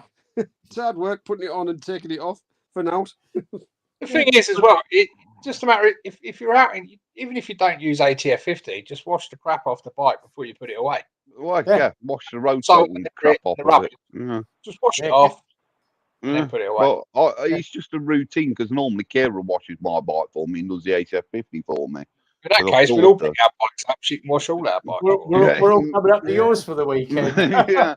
But she normally does it because she likes doing it, and I'm sort of teaching her sort of basic maintenance and everything, and things like that. So it's all part of the learning before she gets her own bike, So, but it's just me, I was out there and I was sort of showing her what to do and whatever, and she sort of carries on doing it for me now. So, which is a good thing. But I am teaching her sort of basic maintenance and whatever, and she got an highway code book and read that before doing the CBT and everything. And I've told her to watch a load of videos because the people I use up in Nottingham, they've got a YouTube channel with very, very good videos on it for, riding basically and advice and whatever. And so I've told her to go and watch their videos and also told her to watch the Lexmoto one of that person who the CBT and everything, So, so I'm sort of prepping her for a CBT. There's some really good videos. There is one, oh god, I think it's called what's his name? Moto Jitsu. And he's very good at teaching you how to ride a bike and how to look after your bike as well. Well, this place, it's you don't mind me promoting them, but it's called Roadcraft in Nottingham. They've got a YouTube channel. Yeah, and his missus has also got her own channel, and she gives you hints and tips of riding because she's an instructor as well. And it's a very, very good, highly recommended. They've been going, I think it's about 30 odd years, and it's the main one in Nottingham. There's a couple, but most people go to them because of the pass rate. Peaky's just said my bike is spotless. Yeah, Peaky. The thing about washing my bike is although it's got no chain, it's the wheels because they're spoked. Yeah, I've 5-fingered wash mitt. Oh, you got one of them. Yeah. Right. And the only thing is, every time I put it on, the dog tries to hump the living shit out of it. So I can't actually put it on my hand while the dog's about. That's not a wash mitt. We know you use it for other reasons. She loves it across the sensitive parts. Michelle likes that, yeah. Well, Elmo with no guys, I face. apologise, but I'm gonna have to go. That's I'm up all at right. 20 Carl. past 3 in the up at 20 past 3 in the morning, and I've got 3% left on my battery. All So- right, look after yourself, Carl. Yeah. Good to see Well, you, yeah, buddy. take it Thanks easy, for Carl. coming in, mate. You Thanks look for all coming right, in. safe. Look after yourself, right, safe. I'll give you a ring about that podcast thing, and you as well, Peaky. You right, safe. Okay, I'll see you later. Yeah, I'll see you cheers, next week Carl. anyway. I'll get Good hard to see you, on. mate. Oh no, I think I'll be at work. I'll be at work. If I'm not at work, I can't think on. If I'm not at work next week, I'll see you next week. Nice one. Cheers, Ta-ra. mate. Look after Cheers, yourself. Carl. Have a See you good later. weekend, mate. Look after yourself. Right, I'll Oh, not come brilliant. off this. I think if I just There we go. Ease off. Oh, great. That was Just switch great back to to see 4 Carl on on the 4 off. screen. Brilliant. I'll actually get some weekends back now. That was great to see Carl on the stream. Good old boy. I haven't seen Carl in absolutely ages. Really good channel. So I'm just going to promote him one more time. Carl Dutz Rides Out. So if you go into the description on any of my videos, Carl is in that list. Go and check out Carl Dutz Ride Out. It's a really good channel, guys. As Pete says, his bike is spotless. He turned up at Super Sausage. He'd ridden all the way from up north down there. He turned up in the Super Sausage car park. Got all these weekend BMW Me Too riders. Oh, I own a GS. Oh, me too. Yeah. He turns up. His bike is absolutely minging from going through all the mud, and all these blokes are, oh, look at the state of that BMW. And it's the same as when Andy turns up. You're either a weekend rider or you use your bike for riding all the time. And if you're going to be absolutely covered in a minute. I went out with Steve and like an idiot, I promised to go with Steve and pick up his new bike from the KTM centre. Well, Friday arrived, it was a couple of weeks ago, and the rain was biblical. So I'm thinking I can't really go with him in the car. That'd take the piss. So I took the bike, and the bike's minging. The rain was biblical, and of course, he wanted to go out for a ride, so we must have put about 60, 70 miles in absolute torrential weather. And I just can't be asked to wash the bike. I'll get round to it at some point. I've got to do mine as well. So I normally go down local car wash, get them clean the outside, then take it back to the garage, quick whiz round with me like my wire brush. I won't use the Euro Pikes. No. Yeah. But Problem is, I don't like these hand car wash places because you don't know what crap's on the sponges and things. No, he normally just literally just jet washes the outside, sponges it down round the corner, blow it off with the airline. Oh, do you want us to wipe it down? No, just blow it off with the airline. I'll take it back to the garage, do it myself. Because our pressure washer at the garage is crap at the moment. More the point, I ended up bringing I've got a Karcher, little mini Karcher that I use when I do the bike at home. I took my Karcher down the garage because I've got my snow foam attachment on it. So I tend to snow foam the bike down at the garage, use their water, use their electric as well. I'm just looking at what Peaky's put about, I'll wash mine when I ride in the rain. I actually know somebody who does that. When it rains, they'll go out and wash the car and the bike, you know, in the rain. It's been all right this week. We've had massive thunderstorms this week. So I've literally just stuck the bike on the yard and just let the water do the job for me. Well, they forecasted we're meant to be getting some hot air from Africa coming up, haven't they? It's meant to be coming up from Africa, Thursday. Yeah. The best thing is obviously don't leave water on the bike. Make sure you get all the water off before you put the damn thing away. We tend to use either an airline, but the good thing to do is get yourself something like a leaf blower, or like Andy does. He's got that little portable blower. The draw turbo thing, it blows all the fuses in the shed because it's 30 amps. So I've got to upgrade the fuses in the garage.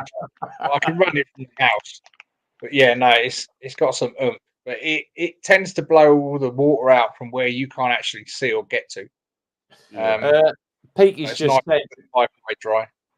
Revbon, when you're venturing up to meet, probably the first couple of weeks, I might come up. I've got, I think it's either first or second week. I've got the GS 1250 from Wollaston BMW. So if I can get it on that weekend, I might have a little trip up on the Saturday or Sunday and bring the GS up to you and have a nice long ride on the GS and do a review on it. Or a dog dryer. Yeah, dog dryers are good as well. Can't beat the old dog dryer. Or someone actually said to me, I said, "Why do you dry your bike off?" I use one of these leaf blowers in reverse mode. So I put a leaf blower on it. See, that works. I used to use a compressor, but it's not got as much guts as even the compressor on a small like blow attachment. But nowhere near as much power as this turbo thing. Oh, Paul M's in the room. Leaf blower. I just get on and ride it. Then it's dry. That's true. You can do it that way as well. Bang it down the road at 100 miles an hour. That will get the water off it. There's nothing worse than washing your bike. You think you've dried it, then you start riding down the road, and then all of a sudden your visor just gets covered in all the water blowing up over it. Exactly. Yeah.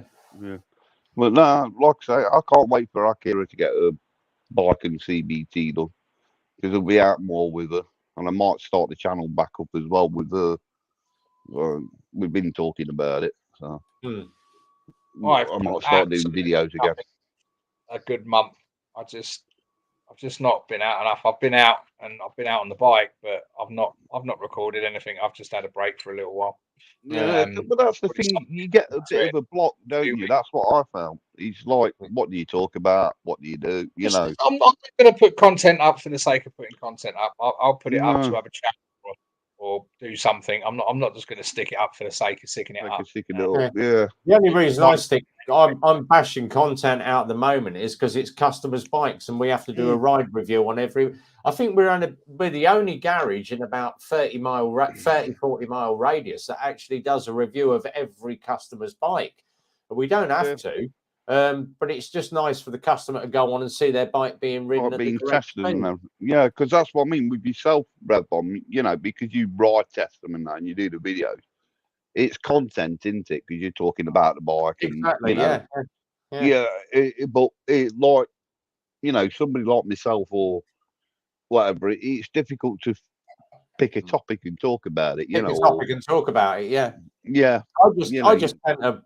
You know what I'm like. I never stop bloody talking, so it's just typical me. Rent a bloody gob, as Andy says. But I just tend to waffle on about just basic. And then someone actually asked me. He said, "Oh, I want to get into motor vlogging. What do I talk about? Do I talk about the bike? Do I talk about myself? Do I talk about what I do?" And I said to him, the easiest thing to do is forget all the script that you've got. Just get on the bike. I'm on a bike. This is a blah, blah, blah. It's 125 or it's 250 or it's 600 or it's 1,000 cc. How the bike handles, what you do. And then talk about yourself. What do you do for a living? You know, why do you ride your bike? It will come naturally with the patter. You go and watch some of, Peaky stuff. He chucks a lot of music on his stuff, but the content, the actual content that he puts up and the quality of the ride is really good. And then he just, hello muckers, it's me, blah blah blah. I'm out. I'm out with the boys, blah blah blah. I actually want to have a word with Andy. That's your reason why I've come on. What comms units do you use, Andy? We've got on the Neotex. We bought the Sena SN2 or whatever that come built in. Yeah. I've used Interphone. I've got Interphone set as well, but at the moment we're using the Senas. On my adventure helmet, I've got a Sena SN5, I think it is. Yeah. I'll probably change to Pack Torque once they go, but they usually last me 3 or 4 years before I have to change them. Yeah, because what we're planning on doing is obviously me and Kira being out on separate bikes. We want comms. The Sena I've got on my adventure helmet, I was a bit skeptical about buying it. It was only 60 quid, I think it was. Yeah. And I'm thinking, is it going to be any good? And I'll tell you what, that's just as good, if not, it's definitely louder than the 260 pound unit I've got stuck in the Neo in the Shoei. Yeah, because like I say, we want to, obviously be able to talk to each other. I'm going to look at getting another drift camera or something for her. Stick on her helmet. Yeah, so she got video as well. So we're looking at it that, and getting out. We are thinking about coming down to Super Sausage one day on the little 125, which is about an hour and something on the A roads. We've had a look at that, and sort of Grant put that idea. Yeah, and Grant put that thing up about the wolf tail things, you know, and it might. I'll have a word with Kieran and see if she wants to do it, sort of thing, when she gets her bike, and probably come down and do that with Grant. Yeah, just have a chat about the Michigan and the LXR or whatever it is she's after. I can't remember now. Yeah, so, but no, it's good fun. It's all plans what we've got for this year anyway. So, see, obviously, once she gets a bloody test. Yeah, I had Wildbad lined up for this year, and I'd already got me tickets all in the bag, ready to go. But obviously, work life has changed, and I can't get that weekend off now, so I've had to cancel Wildbad. Whether I do ADV, I don't know, but I am going to get out do a decent tour one weekend. The one that I have got lined up is obviously I'm ready to drop everything as soon as Peaky comes down past Wiz Beach, Norfolk. I'm going to scoot out and do a couple of days with Peaky to do Scotty's Little Soldiers. We've got we've got his little poster up in the garage. I'm taking one up to Super Sausage this Sunday, and I'm going to stick Peaky's poster up. I've said to Chris that I want to get Peaky's poster up in the garage. Because they do like the military foundation for the military wives. But I said to him, this one is for Scotty's Little Soldiers. You need to push this guy. And you charged him 15 quid for a bloody breakfast. And he went, really? And I went, yeah, you charged him 15 quid for a breakfast and Gail wouldn't put it on my bloody ticket as well. And he went, oh, well, he should have said it was Rev's Tab. And I went, no, he didn't realise. He did ask for like Rev's Tab and Gail didn't know who it was because she knows me as Dave. So, I said to him, well, the best you could do is like stick up a poster in Super Sausage. So he's going to put that up for me. So hopefully Peaky will get a bit of money off Scotty's Little Soldiers for that from all the bikers. But believe it or not, Simon, I did get I didn't get a refund. I sold me tickets to one of the other guys that I know. So he bought my ticket off me. So yeah, that's all done. So he's having my ticket. But I will get out and do a decent tour this year. It's just finding the time to get out of the garage because we're now 2 mechanics down. It's literally me on the bikes, Phil on the garage, and we've got a little junior mechanic that we call him Gopher because he just goes for this and goes for that. So he does help out. He knows what to do. But yeah. By the way, congratulations on doing your car thing, MOT. Oh yeah. That was quite funny because when I turned up for it, they said to me, he said, you've got your level 3 mechanics, haven't you? And I went, what's that? And he went, the college course to say that you've passed level 3 mechanics. VQ and I went, level 3 mechanics, yeah. And I went, no. I said, all my info's up here. I've never done any college courses. He went, oh crap. He said, to do your car MOT, you need a level 3 thing. And he went, oh, he said, we'll slam you through level 3 really, really quickly. And I went, all right. He said, it could take you a day. It could take you less time. And he went, there's a car out there. It's got 2 faults on it. Go and find the faults. Diagnostic scans in the front of the car. Plug in with the OBD and read the 2 faults. Went out and he said, it will take you an hour to find the 2 faults. I was back in 10 minutes. And he went, what you found? I said, number 1, you've unplugged the lambda sensor. 2, you've gone under the back of the car and unplugged the ABS sensor at the back of the car between the axles. And he went, oh, did you scan the car? I went, yeah. I said, I've fixed it, rescanned the car, and the car's all good. And he went, what do you mean? I said, I connected them all up, rescanned the car's all working, it's all good. He went, can you go out there? I went, what's that? He went, can you go and unplug them again? He said, you're not meant to bloody sort the faults out, you're meant to diagnose. I was like, yeah, all right. I did my level 3 in 4 hours and passed it with 90%. And then I spent 4 days on the MOT course. And obviously he said to me, he said, oh, Wednesday night, he said, everybody's ready for testing. He said, but I'll put you all through your tests tonight. Thursday, you can come in, do the paperwork. We'll all be gone by 11 o'clock. And I went, no, not on. I said, I've got 4-day course. I want to do Wednesday night training. I'd rather do my course on the Thursday. Why is that? I said, because I want to make sure I've got this off to pat and I know exactly what I'm doing. And then got to 5 o'clock. He said, does anybody want to stay and do their test tonight? He said, I'm doing extra training. and two of the blokes went and left, and he gave them a black mark. And I said to him, "Yeah, I'm up for it." I left the MOT place at 7:30 at night. We were meant to finish at 5. I'd done 2.5 hours extra, and he said, "You're really keen for this." I said, "You're either keen for what you do, it shows the passion for what you do, or you can't be asked and you just want to do 9 to 5 every day." I said, "Garage life isn't like that." And he went, "Oh, all right." Did it Thursday. I got 90% again. And he said to me, he said, "You are really fussy and anal." I said, "That is just me." I said, "At the end of the day, you test whether it's a car or a bike. If you test a customer's car or bike, you get that wrong, they go down the road and kill yourself. That's on your conscience because you've just tested that car or bike." Yeah. And it's the same anything I do. And then Phil said to me today, "We're waiting for Vosa to come in, and obviously I'm a live tester, but I'm not qualified until Vosa come in and say yes, you've passed." Yes, you are. Yeah. Phil put me through the test today, and it took me, I think it was 1 hour and 15 to do the test. But he said to me, he said, "That routine that you do, that they've taught you," he said, "it is so anal because you're checking everything twice." He said, "And I can't fault you on it." And I went, "The thing is," I said, "all my memory is up there. I did the test because you meant to do it off of notes." So guy was going, "Check the seat belts, check the seat. Right, check the driver's seat, check the driver's seat." And he said to me, "Where's your notes?" And I went, "Up here in my head." And he went, "Why?" I said, "Because I've memorized everything. If I go wrong, just cough and go, 'You've missed something.'" And the only thing I missed, I checked the reg lights, but he said, "No, you're meant to fill them and hold on to them, make sure they don't fall out the car." It was the only thing I missed, the registration lights on the back of the car.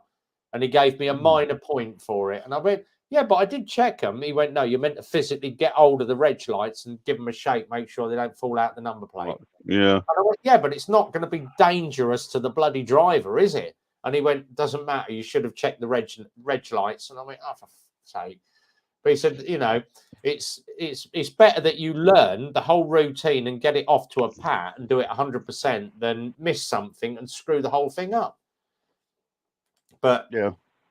I did my test today in front of Phil, and Phil said to me, he said, "You're ready for your test?" And I went, "No, I want another week to do the routine over and over and over again, do it repetitive. And then when I feel comfortable, I will get Vosa in." That's just me. Yeah. Because, yeah. you know, I was like that in my old job. You know, it's like, that's why I got promoted to a senior engineer. Because it was like, you know, I'd go out, I'd walk into a place. Well, I had a incident once with my old boss. We both went down to London with a photocopier on the back as a spare, you know, replacement if we needed to. He'd sent 4 other companies out to this place in London before he sent me down. I walked in the door. Within 5 minutes walking through the door, turned around and went, "Oh, I know what's wrong with that." And he's like looking at me going, "What's that?" And I went, "Oh, it's faulty sensor." Went out to the car, took the sensor off the same machine, what we got in the back of the car, which we knew worked, fitted it to their machine, and within half an hour, we were driving back to Nottingham. Yeah. And he just told me once I dropped him off at the office in the machine, back off at the office, to go home. You know, and that's when I got promoted. Yeah, it's like we, because obviously I've done, I think it was, I looked at my score the other day. I've done, since I passed my bike MOT course, I've done 576 MOTs in a year. So it's about 2 or 3 a day. Yeah. But we've got another garage round the back, and our guy Narius, and he's got a KTM RC8, and he said to me, he said, "Oh, can I just pop my bike up for a quick MOT?" And I went, yeah, 29.65 standard charge for an MOT. Popped the bike up to me, brought it in, got it in the bay, checked the bike all over, all good, all singing, all dancing. I've got to check the indicators. Hang on, it's got no rear indicators. Fronts are working, but the rears aren't. And he'd literally just changed his small plate over to his big one, but he'd had to change his reg light. He's got LED reg light, and it's actually screwed into the registration plate. So he'd unclipped one, pulled the wires out, put his big registration on, clipped the wires in, but he'd obviously done something under the seat. And obviously Beck said to me, "The rear indicators aren't working. Is that a fail?" I went, "Yeah, hang on a minute. Give me 5 minutes." Started the bike, rode it round to the back unit. I said, "You've got 10 minutes to fix the indicators, pop it back up to me and I'll carry on the MOT test. And she went, are you allowed to do that? I said, under VOSA law, you are allowed 10 minutes of tinker time, what they call tinker time or PRS time, to get the bike fitted. And he literally, he went, come back to me 3 minutes later, and he went, oh, stupid, I forgot to plug 2 cables in. I went, are your indicators working? Yeah, bum, bum, bum. And he went, oh, you could have failed it. And I went, yeah. I said, but I've just looked at your MOT history since the bike was sold. You've got pass. The bike's passed every year. Do you really want to have a fail on your MOT history? And it better to just chuck it round to you, get a pass on the bike. And he went, oh, cheers for that, and drop me another 10 quid. And I went, no, I don't want the money. No, go on, have £10, have an extra £10, get yourself a drink. And I went, that's what I do. You know, it's not about taking the money and doing a favour. I said, doing the job properly. I said, your bike's all road legal now. I said, but I'd rather have a nice clean pass on your bike than ruin your MOT history. Yeah, well, it's like my motor, my Cube. It's got that film over the headlights, and every time it goes in for an MOT, do I get an advisory about this film, because it's letting enough light through and everything, so it passes the MOT. It's just that every year they put an advisory on it. So I bought myself a heat gun and some goo gun stuff, so I can bloody get the stuff off the headlights, because it was something my brother put on the car. And to me, I don't like it. When I'm driving at night time, it's too dark for me. I like clear, proper headlights. So I'm going to get her out there with my heat gun and, like I say, I've got some goo gun stuff and bloody get it off of it. Well, it was just something my brother had done to the car, and I don't like it. He don't complain about the backlights, what I got it on, right? It's just the headlights. Every year, it's just an advisory of aftermarket film on headlights, letting enough, light through, still a pass sort of thing. And it's like, I'll get around to it one of these days. Well, that's cars for you. Great fun.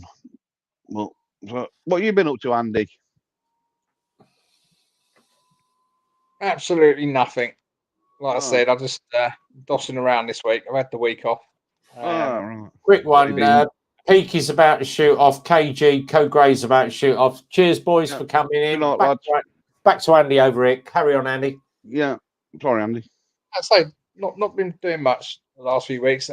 Work's changed a little bit. Our rotors have changed yet again for the 3rd time in a year.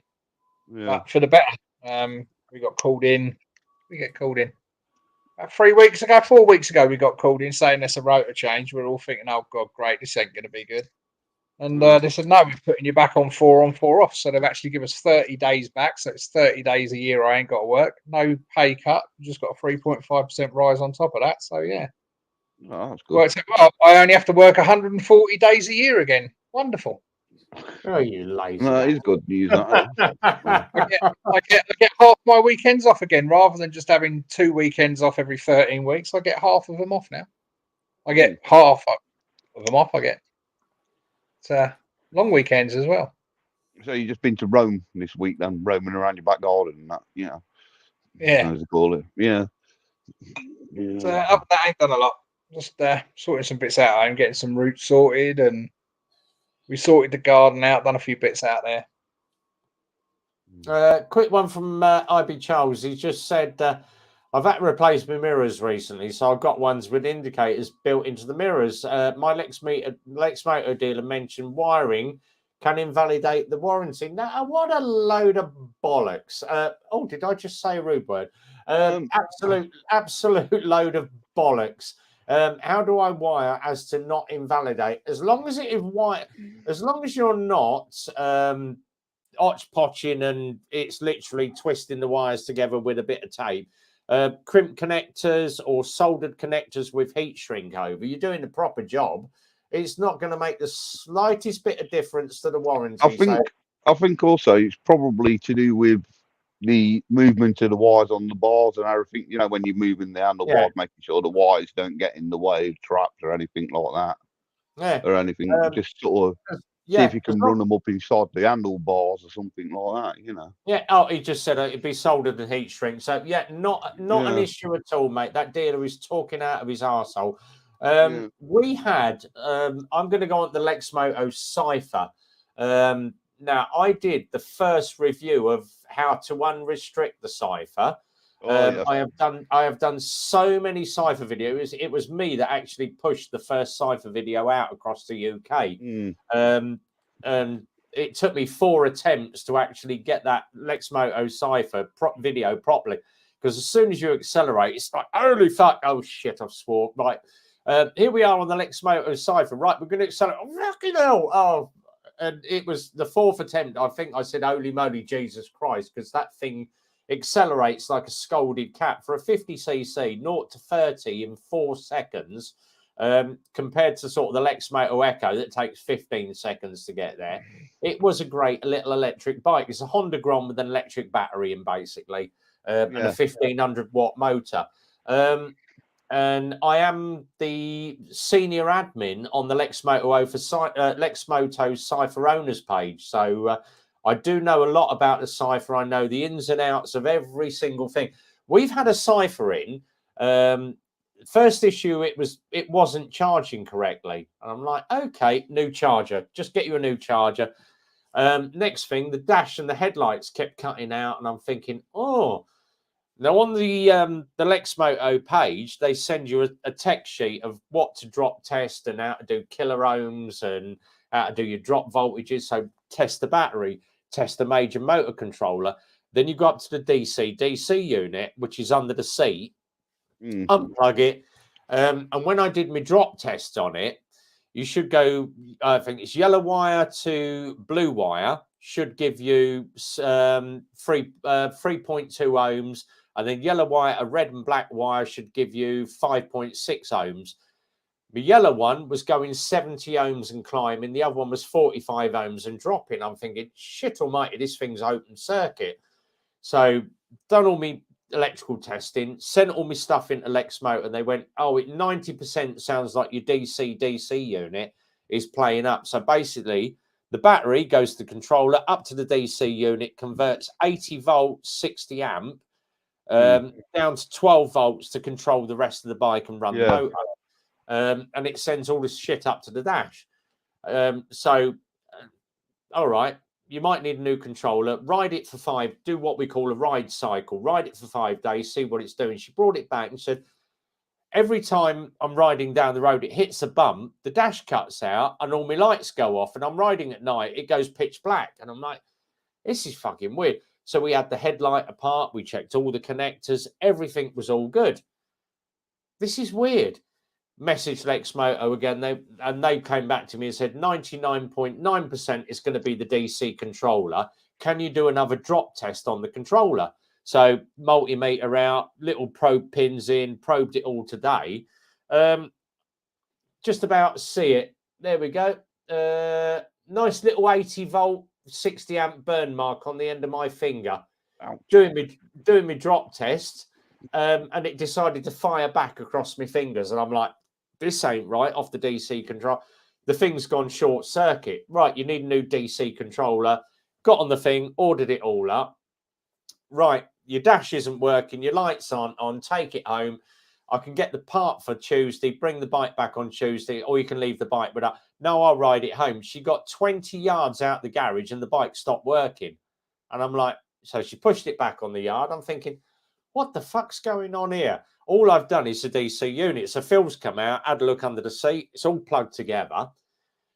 We turned the steering to the left. The dash came on. And I'm thinking, hang on. It's all come on. Turn the steering to the right, it goes off. Left, dash on, right. It's got a break in the wiring. Yeah. So we've split headlight, basically 2 bolts, undo the 2 bolts, the whole headlight assembly pops away, take it out, you can get into the wiring loom. The wiring loom comes up under the false tank and round the right and up.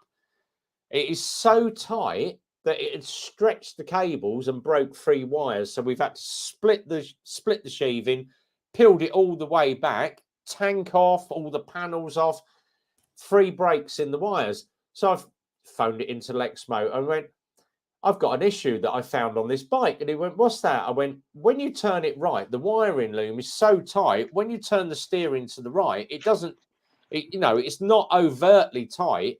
But backwards and forwards, basically that loom is doing that. And I said, is there any way you can make the loop? That would occur for the other two versions that we've had in. We've had one in down towards Essex where a cipher's packed up, and it's exactly the same thing. And another one up in Northallerton. I think that's up Yorkshire way. Yeah. And he said, we've had another one up north that's done exactly the same thing. How have you solved it? I said, basically, we've split the loom back, cut the wires, resoldered them, resheathed them, put it all back together. The bloody bike's working. I said, the only thing it isn't doing, the charge rate, when you get the DTC, I'm still getting a 303. And he went, yeah, it's the 303 is your DC controller. That wiring arcing backwards and forwards has shorted out the controller. So she's got a new control. But yeah, major cipher issue that the wiring loom on it needs to be an inch longer so it can bend round the bloody front. They've not allowed for enough slack in the cabling, have they? Yeah, exactly. My mate Darren is here. Darren Spears, hey, HBB Motorcycles, guys and girls. If you've got a big bike and you need your clutch doing, or you've got fork seals, or you've got major mechanical, Darren is the guy to take your bike to. Darren's going to get an influx of phone calls over the next 2 days. People have been trying to get hold of him. I've got one guy that's got a clutch issue on his CB500. I've got another guy that needs fork seals. I think it's an NC 750, and I've sent them all to Darren. And we haven't got time. Go and speak to Darren. So Darren's going to get a load of work off of me. So I honestly don't think fully electric is going to take off. I think the only thing electric bikes will never make it. No, I think the only decent thing lithium's good for is making hydrogen. Yeah, exactly. And then make hydrogen. Well, I know they're developing hydrogen, aren't they? There's a car company, I can't remember which one it was, announced the other week they were, bringing out an hydrogen car and that engine. And that, because the infrastructure ain't there in this country. Yeah. It's like you get a terraced house street with no driveways. How are they going to bloody charge the cars?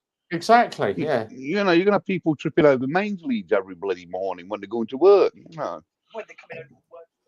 I'll wait until the neighbour is out on charge, and I'll just plug mine into their socket if I ever get one. Or you'll get somebody going along at night time, nicking everybody's charge cable for copper. I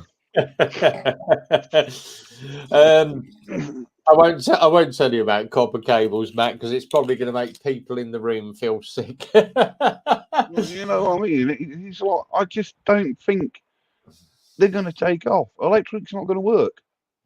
It's really not going to work. It's like hydrogen. We can make it from bloody water. I mean, who'd you take your car to? A mechanic or an electrician? Exactly, yeah. We had, obviously, before I got back into the bike thing with Phil about 10 years ago now, I spent 20 years on for a company doing train work, basically welding signals up. So if you happen to go into Euston, all these little LED signals were all built by me. But we used to deal with, we had what was called the Extreme Crew. So if you remember the London Underground bombings. Yeah.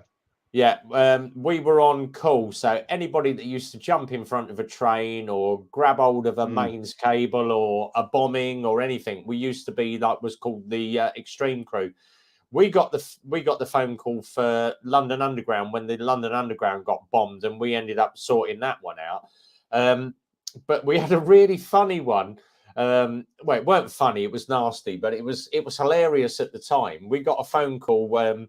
And we used to have the old telex machines. If you remember the old telex operators, we used to have a traffic light system in the garage or in the unit, and it used to be always green.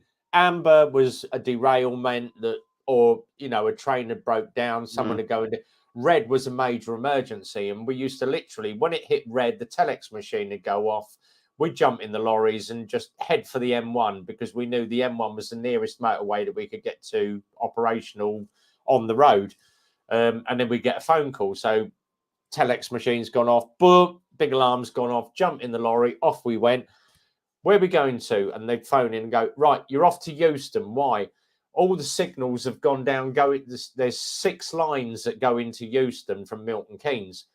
The whole of Euston's been shut down. The power grid's gone down. Someone's blown the main track. Okay, we're on the way. We've got cables on board. We've got signals. We're carrying everything. 3 lorries on the way down to London. We ended up getting to Euston, and we said to them on the way down, where's the major... Well, it's about half a mile out of Euston. You're on the southbound track 2 coming in. Okay, police are on scene. Ambulance is on scene. Why? We've got a body on the track. Oh, okay. Something's happened then. Trains hit someone. We've got to go and basically clean it up. We gets down there to find all the signals are all down. And it turned out it was... Polish immigrants had gone down with these massive great bolt coppers, and they'd cropped the cables. Now the cables on the signal in about 6 inches, and they'd gone through them to collect the copper cable, and they'd been cutting it into metre sections. So instantly, as soon as they cut through, the signalling went down, alerted the station. They cut about 15 metres of copper cable, and they've been running it across the track, hooking it over the fence to their mate sitting waiting in a transit van. Unfortunately, the guy that did it got this metre length of copper cable over his shoulder, stood on track 3, and then put his foot on track 1, which was the live line. 36,000 volts. Up he went in the air. Yeah. Body on the track. To find, I said to him, I said, what live line was it on? And he went, oh, and there's his trainer sitting on the live line with a foot in it. Grey Wolf, what you're saying about water is Janssen did split it to ignite. Well, the actual product they're burning is hydrogen. That's one way you can get hydrogen, because when you slam electricity into water, you get 2 byproducts. One's hydrogen, the other one's oxygen. Exactly. Hence the H2O. So, yeah, you are going to get water. That is what is igniting, is the hydrogen from the water. Like I say, if you shove enough voltage, well, you don't even need that much voltage into water to get split it into hydrogen and oxygen. But yeah, sorry, I just noticed his message there about it. But this is the thing what people fail to get as well. A lot of high voltage electrical cable, what's over a certain size, a lot of it, the actual core of it is aluminium. The outer core is copper, because when electric flows down a copper cable, most of the electricity flows down the outside, not down the middle. Yeah. So that's why a lot of high voltage cables are actually aluminium in the middle and copper on the outside. Yeah. It's it's just one of those things. But like I say, I don't think fully electric's going to take off in this country. I really, really don't. And plus, it's a cost. You've seen the bloody cost of an electric car compared to a normal electric vehicle. They want an arm and a leg for it.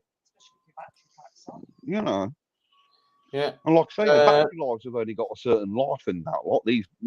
Then you've got the issue if you're getting into an accident and it suddenly goes on thermal runaway on the battery. How the hell are you going to put it out? Exactly. When you've seen, I've only seen it once, and it's normally diesel engines that are overfilled with oil, where they get the runoff. Runaway on diesels. Yeah. And you get a diesel that runs away. The only thing you're going to do is, if you can dump the clutch quick enough, is to stall the damn thing. But if you get a runaway on a diesel, that's it, game over. Well, you stall it or quickly shove something in the air filter so you stall it with oxygen. Just to stall it out, But once you get diesel runaway, that thing is just going to rev its nuts off until it goes bang. You see, prime example with thermal runaway on a car is what happened to Richard Hammond in that Rimac. Yeah. That thing was still igniting a week later after he crashed the bloody thing. Yeah. Because, I just don't think lithium ion in a vehicle is a good mix, Yeah, and it's like, I was about to ask you, Ravi, you got a big plastic hook in your garage if you're dealing with electrics? We tend to do a lot of hybrid MOTs, hybrid servicing, which is a pain in the ass because you have to have massive great gloves on. Yeah, I was going to say you got one of those big plastic hooks in case you go the DC grabs hold of you. Yeah, so somebody can pull you away.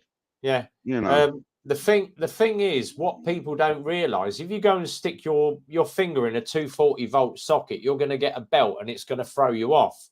Yeah. If that's AC voltage, which is alternating current. Current. If you go look at the London Underground is only 650 volt, but it's what's called DC current. If you grab hold of a DC current, it will instantly drag you in, and you are not going to pull yourself off of it. Well, that was the old ball, wasn't it, back in the days with AC and DC? Where was it? Thomas Edison and the other ones. Yeah. You know, because the problem with DC is that if you get a shock, your muscles just contract. Exactly. And you just hold it on to it, and there's nothing you can do. Whereas with AC, like you say, alternating current, it throws you away from it. Exactly. So you're right. Electromechanical engineer here, you're right. It's a subject to know very well, very well. Yeah. As Paul says, 240 is a lot safer than 110. 110. Yeah, 110 all the European countries use 110 because it's a lot safer. 240 will give you a hell of a bolt, but you consider that your standards, things like your Toyota Prius, your Teslas and that, they're all 650 volt minimum DC. And you get a belt off of one of them, it is game over. It is end of the line for you. Yeah, because the main problem with hydrogen at the moment is storage of it. As soon as somebody invents a good way of storing hydrogen and that lot, they'll take off. They really will.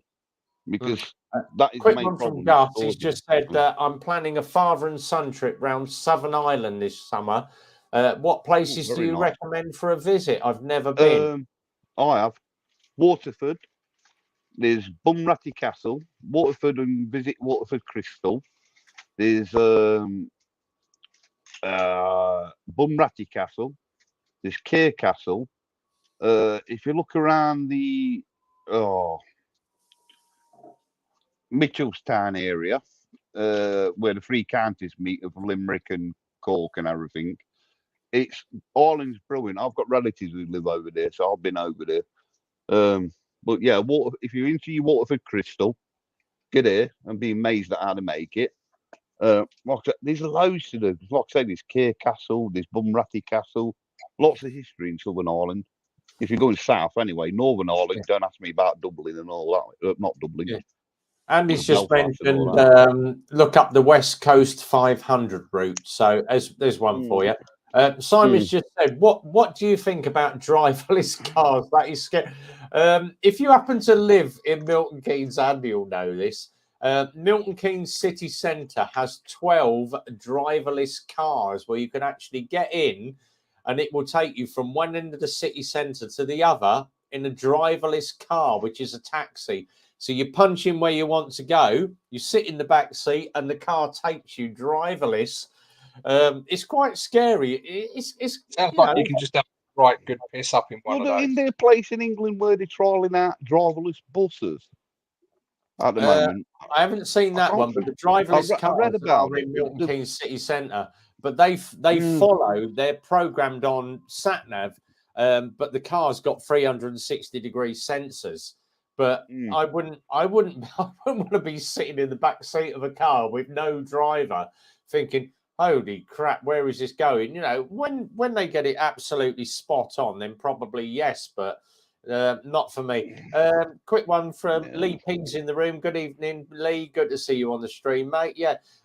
IB Charles, how about a driverless party bus? Yeah, good fun. But I know, I'm sure I read it the other week. There's somewhere in the UK where they are actually running driverless buses at the moment. Oh, here we go. In Scotland, in Scotland, the buses. Yeah, I knew there was somewhere in the UK. I knew I read about it, but you imagine going on that, a bloody bus, and there's no driver. Oh, good. I'd be scared out my life. Well, you get driverless buses in Manchester, don't you? Because they're normally, "Hello, how can I help you? Don't worry, I'm texting on my phone." We have clueless bus drivers around here. They're all clueless.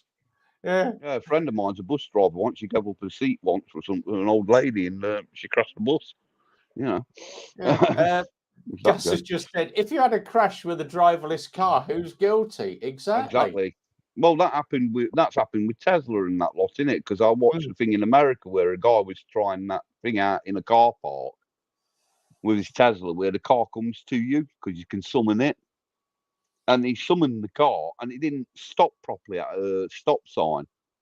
The car, and it turned left. We drove up to him, and as it was driving up to him, the copper pulled it over, and was like walked up to the driver's window because there's nobody in the car, is there? And he's like looking at it, going, "Well, where's the driver?" And the bloke's going, "I'm over here.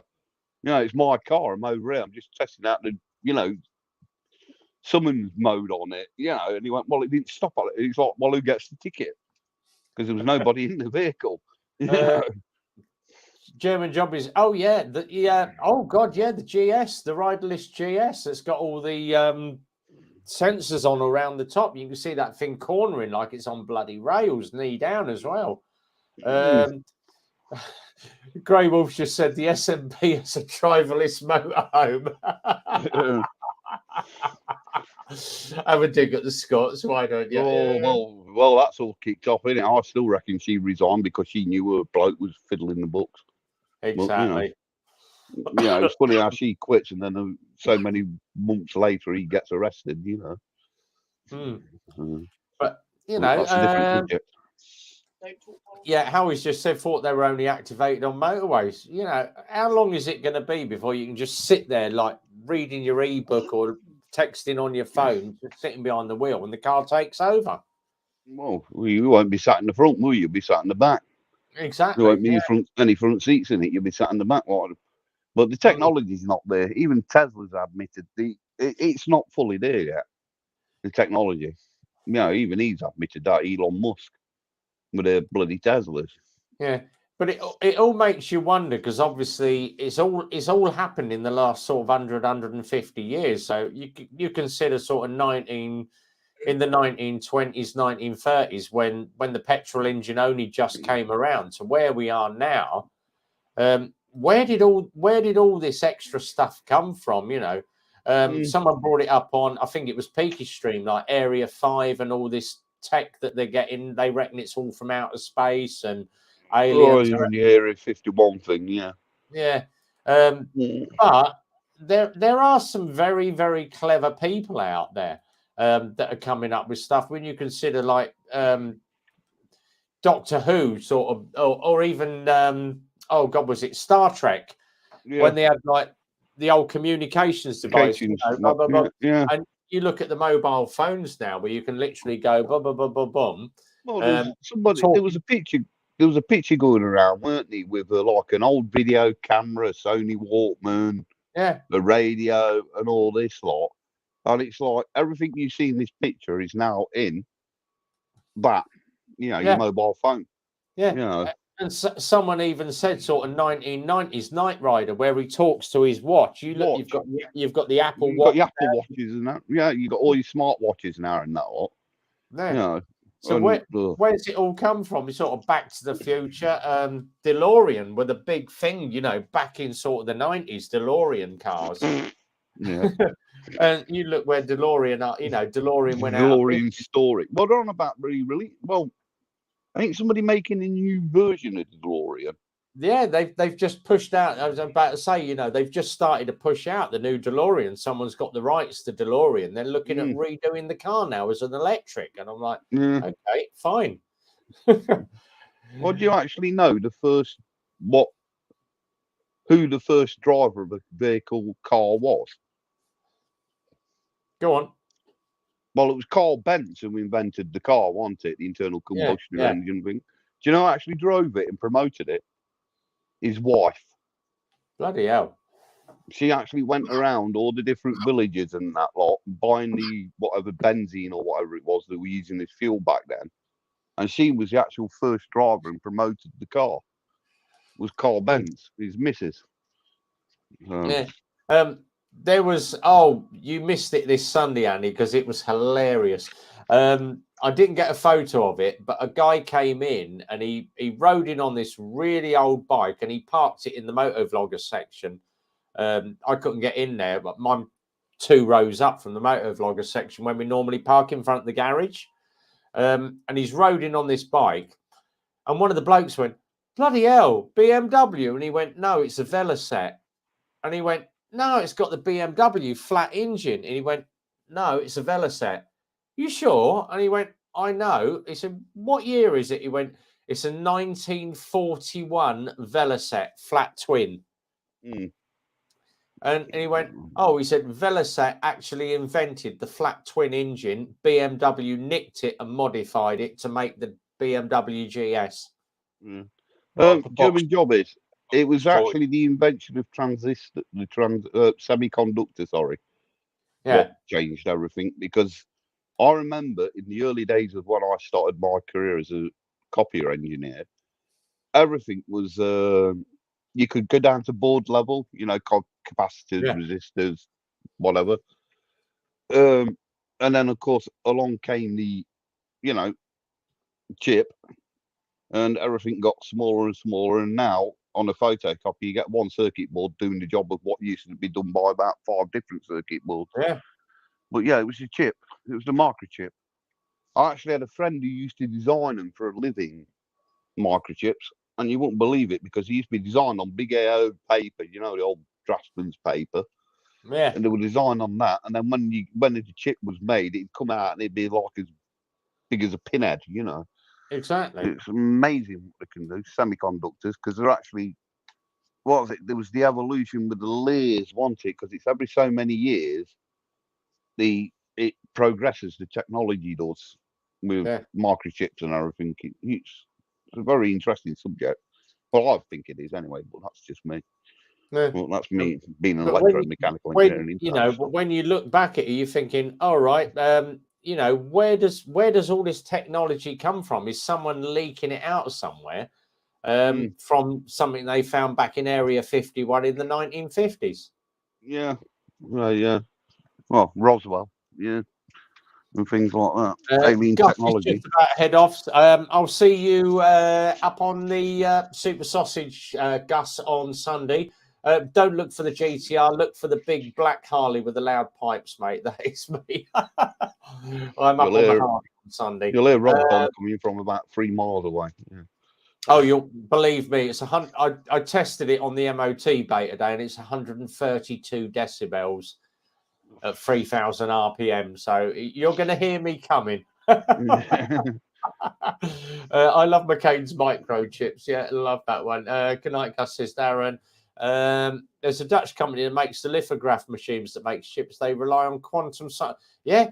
When you start, you go on YouTube and put quantum technology or quantum science, and you get into some really extreme. It goes totally down the rabbit hole. You think our live streams go down the rabbit hole on a Friday night, but some of the stuff that's engineered, it's like, yeah. Well, they reckon it's a program I don't really watch, but you get that thing on bloody National Geographic, or was it, ancient aliens and things like that, because of the pyramids and some of the stuff they found buried and everything, you know. It does make where a lot of it comes from. There was actually, we tend to sit in bed. We got telly in bed, and I tend to have Sky on. I was just flicking around, and it came across that Ancient Aliens channel, and someone said the pyramids in Giza were built in, God, I think it was like 1500 before Christ, by the Egyptians. He said, but if you actually look at the latitude and longitude of the biggest pyramid in Egypt, it's actually built on 0, 0, and the tip of the pyramid is exactly to the meter of 0, 0. And also, the 3 pyramids in Giza, whatever you want to call it, all line up with the stars in Orion's belt. Yeah. All 3 of them. Yeah. If you look at the Orion's belt, they actually, all 3 of them line up with the 3 stars in Orion's belt. Yeah. And it's like, say, the technology, what they had back then, it's like, where did it come from? Yeah, exactly. Yeah. Proof is out there, this craft, though. Yeah, it is. Exactly. Well, even there was that video footage from the US fighter pilots and Navy, which got released, and even the Pentagon admitted that it was genuine footage. And what those craft were doing, you know, there was one of them that was skimming across the top of the water. It'd dive into the water, and then pop out the water. And this is the thing about this world. We know more about space than what we do about our own oceans and what's going off in it. And it makes you wonder, is there some race at the bottom of, the ocean somewhere or visiting us, what they know about? Because even the bloody presidents of like America and that lot don't even get told about aliens and whatever. Yeah. They keep it quiet from them. I had one. Oh God, I'm going back now. When did I come out of the army? 1985. McDonald is an alien. I think 85 when I came out, because I went to work for a friend of mine who was a DJ, and he said to me, he said, I could give you a shag every night, bird in every port. I'll pay you £10 a night to come and roadie for me, set my speakers up. I'll go and do a disco. We ended up down in a place called Yeovil, which is down in Cornwall. Yeovil, place called Carnaby's nightclub, and it's a car park now. But we did 3 nights down in Yeovil, and we was coming up past Stonehenge, 2 vans, 2 transits with caravans on the back. Coming past Stonehenge, we're on the old. Do you remember the old AMCBs? Yeah. On Channel 19, chatting to each other. All right, are we pulling up for coffee break soon? No. I'm sitting in the last van, and I said to him, I've got this twat behind me. I said, all I can see is these bloody main beam headlights, half a dozen orange lights, looks like a bloody great Yank motor. And he went, oh. And he went, just brake check him. So I brake checked him, and it was about 8-9 foot off the back of the wagon. Pair of us coming out, and then all of a sudden the lights just I went, oh. He must have turned off because I can't see his lights anymore. All right.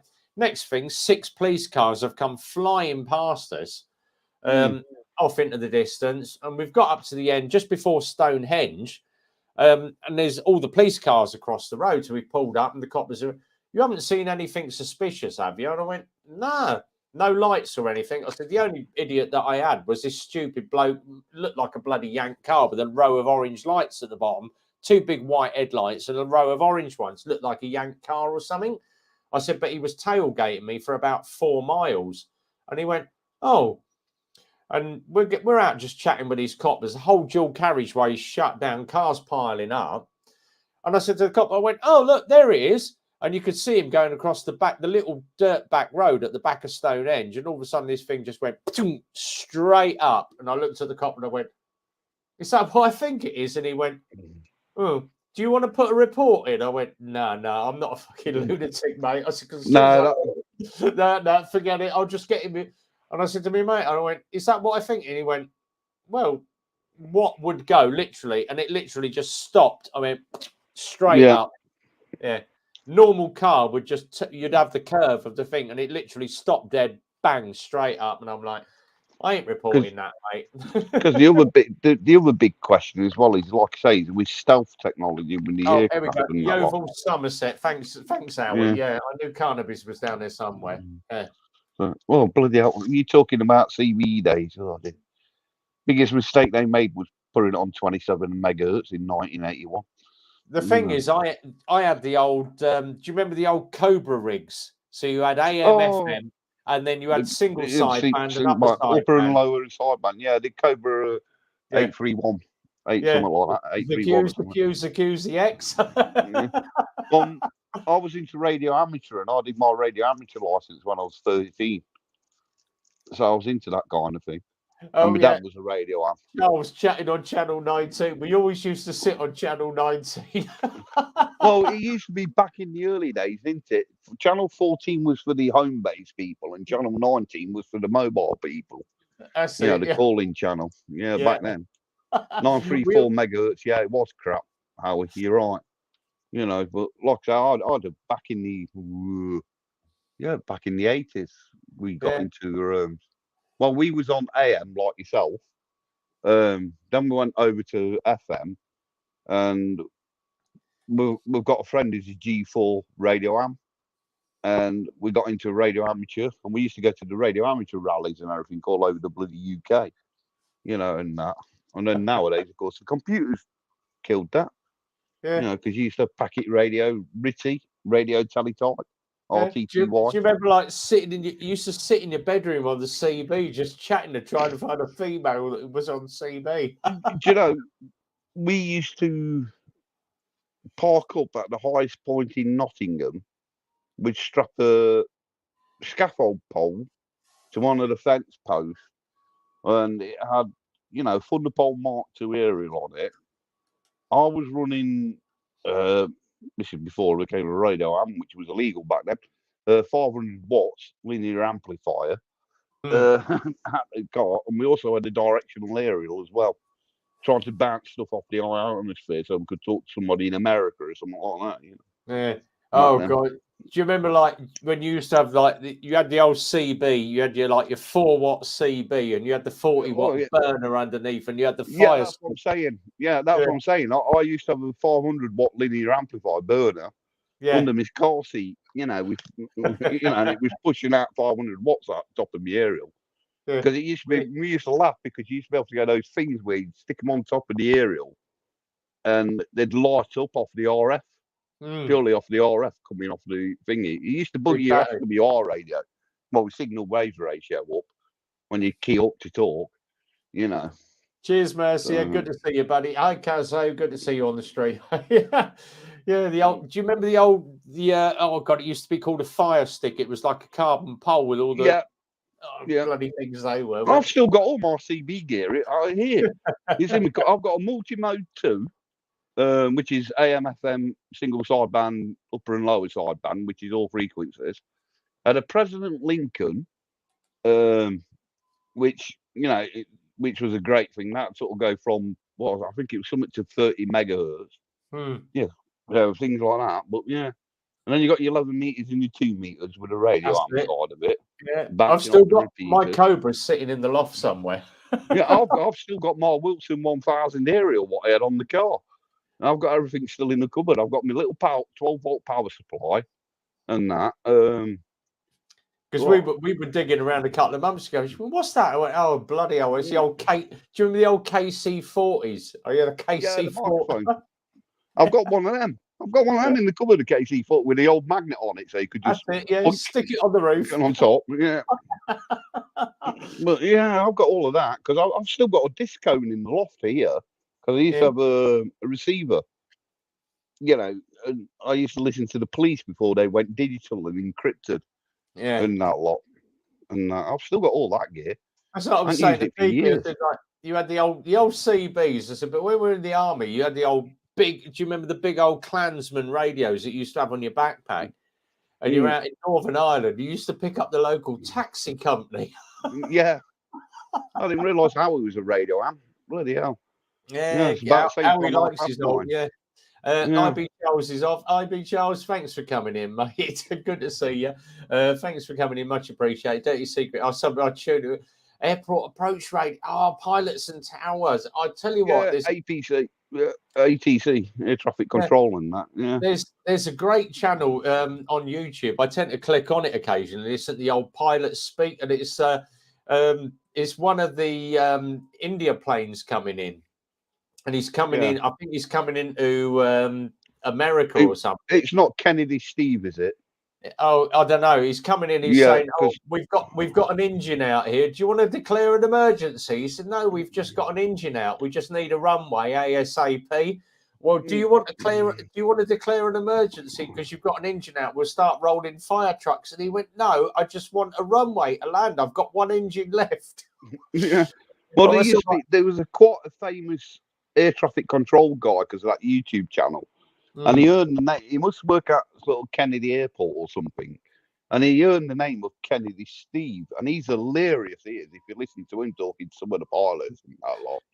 Because if one pilot went, "Well, which way do you want me to face?" One of the pilot goes through and goes, "Well, preferably forward because it wouldn't look so good if you're facing backwards, in the cockpit." And Kennedy Steve, his name is absolutely hilarious. Listening to the old air traffic control. Simon's off. Thanks for coming in, Simon. Have a great night, mate. Yeah, cheers, Simon. Andy. We'll see you again next week. Andy sat there, not said a word for about the last half an hour. Sorry, Andy. It's going over. You're waffling on. Yeah, sorry. It's going over his head. I remember those days very, very well. Yeah, my oh, you got your Class A and Class B. Yeah, but like I say, I've got a friend who's a G4. We was G3s back then. But like I say, nowadays it's all changed. The amateur license has now. It really, really has, because to get your Class A and Class B, the only difference was you have to learn more. On the side, Nowadays side. I don't even think you'd have to do that. Oh God, do you Yeah. remember that when people used to butt in your conversations on the side here, on the side? Yeah, break a break on the side, break a break. Yeah. Oh Jesus Big Christ! 10-4 rubber ducky and all that Yeah. lot. Yeah, the old 10 codes and What everything. was your handle, Matt? Mine at the time was I loved the F-14 Tomcat, so I had the name Tomcat. My dad was Tiswas. My brother was E.T. for because of how tall he was at the time. I got a friend whose was double negative, and that it was weird. But mine was after the F-14 Tomcat, so I had the Tomcat. Oh Jesus! Believe it or not, mine used to be Gun Runner, and someone said to me, "So, how did you get the name Gun Runner?" I said, "Because I was always out in my transit van, but I used to do a lot of clay pigeon shooting, so I also used to have the guns in the bag, in the back of the van, because I had a big, massive, great round padlock on the back door to stop people getting in. But I used to haul my disco gear in it. But I always used to have a gun rack, and I used to put me a couple of 12 gauges across the back of the van." And it was like, and that's how I got the name. Oh, what are you doing? I'm off clay pigeon shooting. I'm just running a couple of guns down. So I got the nickname Gun Runner. And then someone said to me, "Do you realise what a gun runner is?" And I went, "What's that?" He said, "That's a person that export arms for the Colombian mafia." I'm like, okay. Yeah. I can beat that with shooting. I used to go down to the old shooting range on the Sinclair C5 with my shotgun down the side of it and all the case shells in the actual boot of the C5. Oh, gee. Well, in the next couple of weeks, in that corner will be my gun safe, because I'll bring the gun safe upstairs to put me weapons in. So, yeah, the shooting range I used to go to was used by the local police force as well, so it was an indoor and outdoor range. And we used to, on Wednesday nights it was indoor pistol shooting, and then on Sundays mornings it was 1 week it'd be black powder, then the next week it would be rifle, then it'd be clay shooting, and I used to alternate through it. And then we had range days where we used to go up raking, getting the old cases up and the old lead out and making lead billets for people so they could make their own rounds and everything again. Yeah. Because I've actually got Phil at the garage into clay pigeon shooting now. Yeah. I took him out. Oh God, I'm talking sort of last September, October, and he's bought himself a shotgun. He's like trying to hit, and he's like this, leaning back in. I said, "No, you've got to get yourself forward, lean into the gun." Blah. And he went, "Oh." He was a bit pissed off that he got 20 out of 70, and I'm like, "That's not bad for a beginner. You're doing all right." I said, "Can I borrow your gun?" Went round in the range. I'd literally gone round half an hour, 70 clays shot, and got 52. Yeah. Well, the thing was, we did. We go off normally once a year to a little place at Norfolk called High Lodge, and it's owned by John Bidwell, who's he's the world champion trick clay shooter. We got to Bidwell's place. I haven't seen him. It must be for about 20 years. So we went down to the lodge. I said to Mrs, "Come on, let's go clay shooting." She went, "I've never done it before." Walked up on the range, and Bidwell's gone, "Hello, mate. Haven't seen you in years." We had a good old natter. We did 40 clay sporting. So she's gone round. She's managed to get 35 out of 40. I couldn't hit a bloody thing. And he said to me, he said, "You're not as good as you used to be." And I went, "It's just too slow." And he went, "I'll tell you what, I'll put you on the, he said, "What are you up to?" I went, "Skeet." I was always a skeet shooter. Stuck me on the skeet range. And he said, "How many do you want?" Because it's normally 100 clays on the skeet. I said, "Oh, just give me 30 clays, 30 out of 30.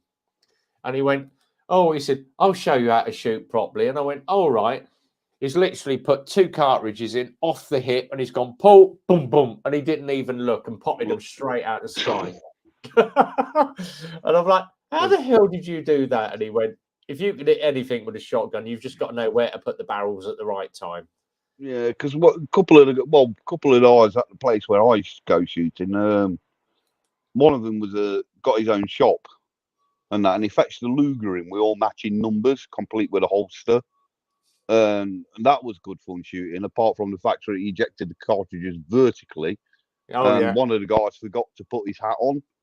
And he's shooting away with it. The cartridge flies up, hits the wooden beam above him, lands on his bloody head, doesn't it? You see, knew about it. We had one incident where we were at Black Cloud shooting one day. I was actually in the bunker near the targets doing the scoring. Yeah. And, you'd sort of pull them down, patch it over, and then mark in the corners where they got them, what points they'd got.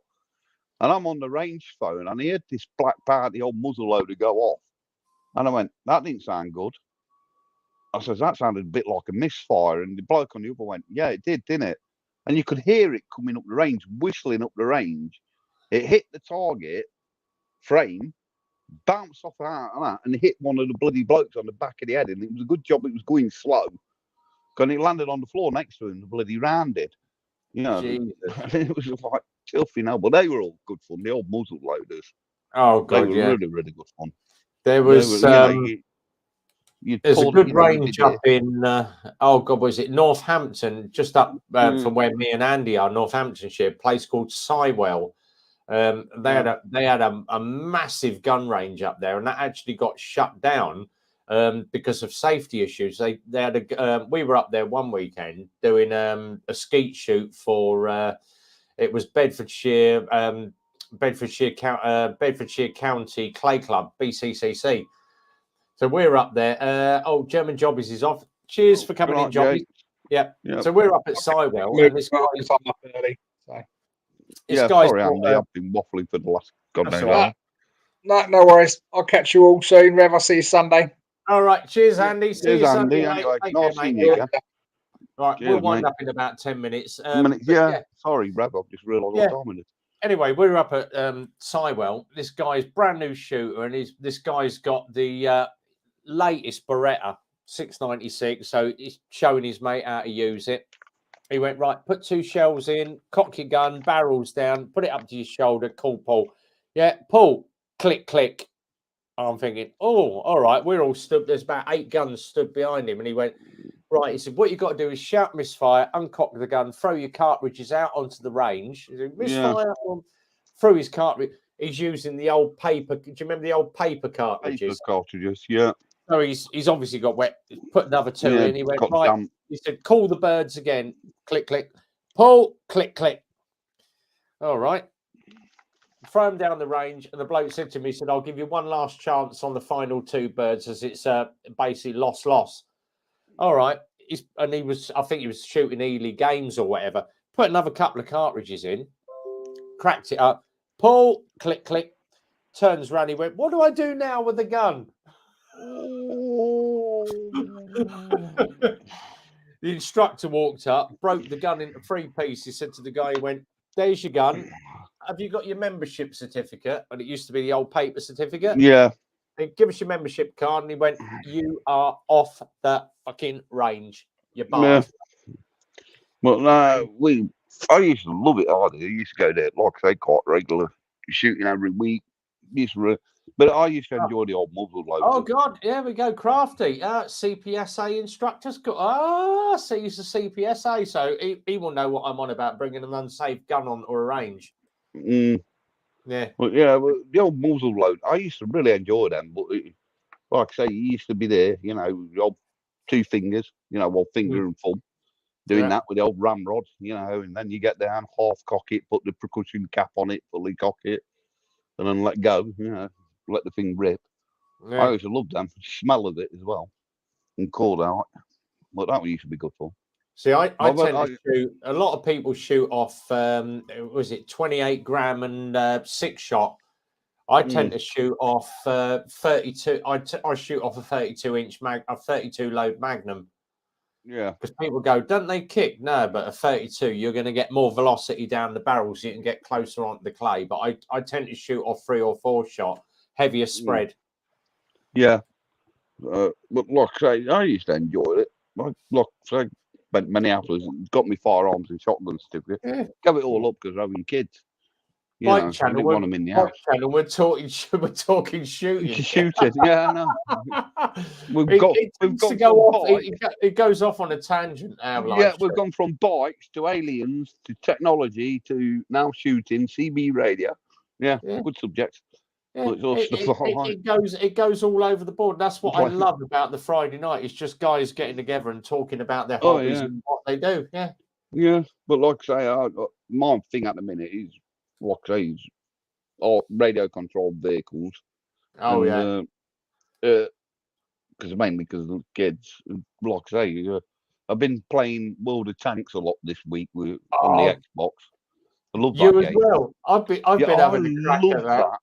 Why do they start you off with like a 1914 bloody single? Well, at the moment you've got two modes. You've got World War II and you've got Cold War. I've been playing Cold War. The original, when it first came, because I beta tested it on the Xbox when it first came out. They were after beta testers, and I signed up for it and got it. So on the actual World War II, you start off with a basic, shitty little tank, and then you have to work your way up. And at the moment, I've played World of Warships, can't get into that. But World of Tanks, because I've been beta testing it, I've got my 9-year badge as well for beta testing it on the Xbox, and I just love playing it. I think it's a great game, that is. But like I say, now they've got the World War II and they've got the Cold War, and I've been playing the Cold War mainly at the moment on that thing. I tend to, if I'm on my Xbox, I tend to play Sniper Elite. I like a lot of the sniper games where I do. I'll spend an hour sort of sniping someone down to get shot, one shot, one kill, and then just move out and get the next one. But I can't stand Call of Duty. I think that's a waste of time. No, I tend to do Sniper Elite or what's the other one? Oh God, a good one. Battlefield's better than Call of Duty. Battlefield, yeah. Yeah, I play that, but at the moment, like I say, I've gone back to World of Tanks. I haven't played it for years, and I've gone back to playing that again. And I love World of Tanks. I think it's great. It's a great game, that is, because it's interesting. Because what I tend to do as well is I have a habit of YouTubing what tank I'm driving and have a look at the proper thing on YouTube from the Tank Museum and things like that. So I have a look at the proper vehicle to see what it's about and that. I do like that game, but like I say, but that's why I've got these, because my Turtle Beaches fell to bits on me, and I won't buy Turtle Beaches ever again because the quality of Turtle Beaches has gone downhill. So I went out and got myself these proper Xbox Microsoft headset, because you can use them on your phone. Because I like these, because if my missus rings me, I can answer the phone while I'm still playing the game. Nice. And talk to her. So they're good for that. But that's what I've been doing most of this week, is playing World of Tanks. Yeah. Right, I'm going to wind up for the night, mate. It's 10:30. Problem. We've been on for 2.5 hours. Bloody hell! I know you're normally off by 10. I'm normally, but last week it was 15 minutes because my Wi-Fi was shit. Yeah, I know. I came on and I thought, where's he gone? Yeah, because he disappeared. Died on its arse, mate. But if you're up Super Sausage Sunday, I'll see you up there on the Harley. Thanks, Matt, for coming in. Quick mention to everybody. So Darren, Bobby Charles, Paul M, Kazo, Andy, Mershimoto, Crafty Poncho, Gemma Jobbies. Who else have we had in? Oh, bloody loads in tonight. Thanks ever so much for everybody coming in on Friday night live stream. Darren's been in. If you do need anything major mechanical, go and see Darren over that side. HBB Motorcycles in the side chat. He's over at Tring area. He will do stuff that we won't do. He's got a couple of bikes coming from us that we can't manage. That I'm going to give him a call this week and ask him about that bloody DT125. It's doing my head in at the moment, but. Thanks for everybody coming in. If you're out this weekend, ride safe, be good. Don't go speeding. There's lots of coppers about this weekend. Bike season. Yeah, there will be. Bastards. If you're up Super Sausage and you pop in early enough, I'll treat you to coffees. I'm up there with the Harley. Thanks, Matt, for coming in. So go and check out Matt. Thank you for having me, bro. That's all right. No worries. Until the next time, we will see you all again. Same time, same place next Friday. Guys, Be well, ride safe from RB. For RB, enjoy the weekend, ride safe. And Max, thanks very much once again, mate. No problem. Till then, take care. Good night, everybody. Enjoy the weekend. Yeah. Cheers. Good night, Rob.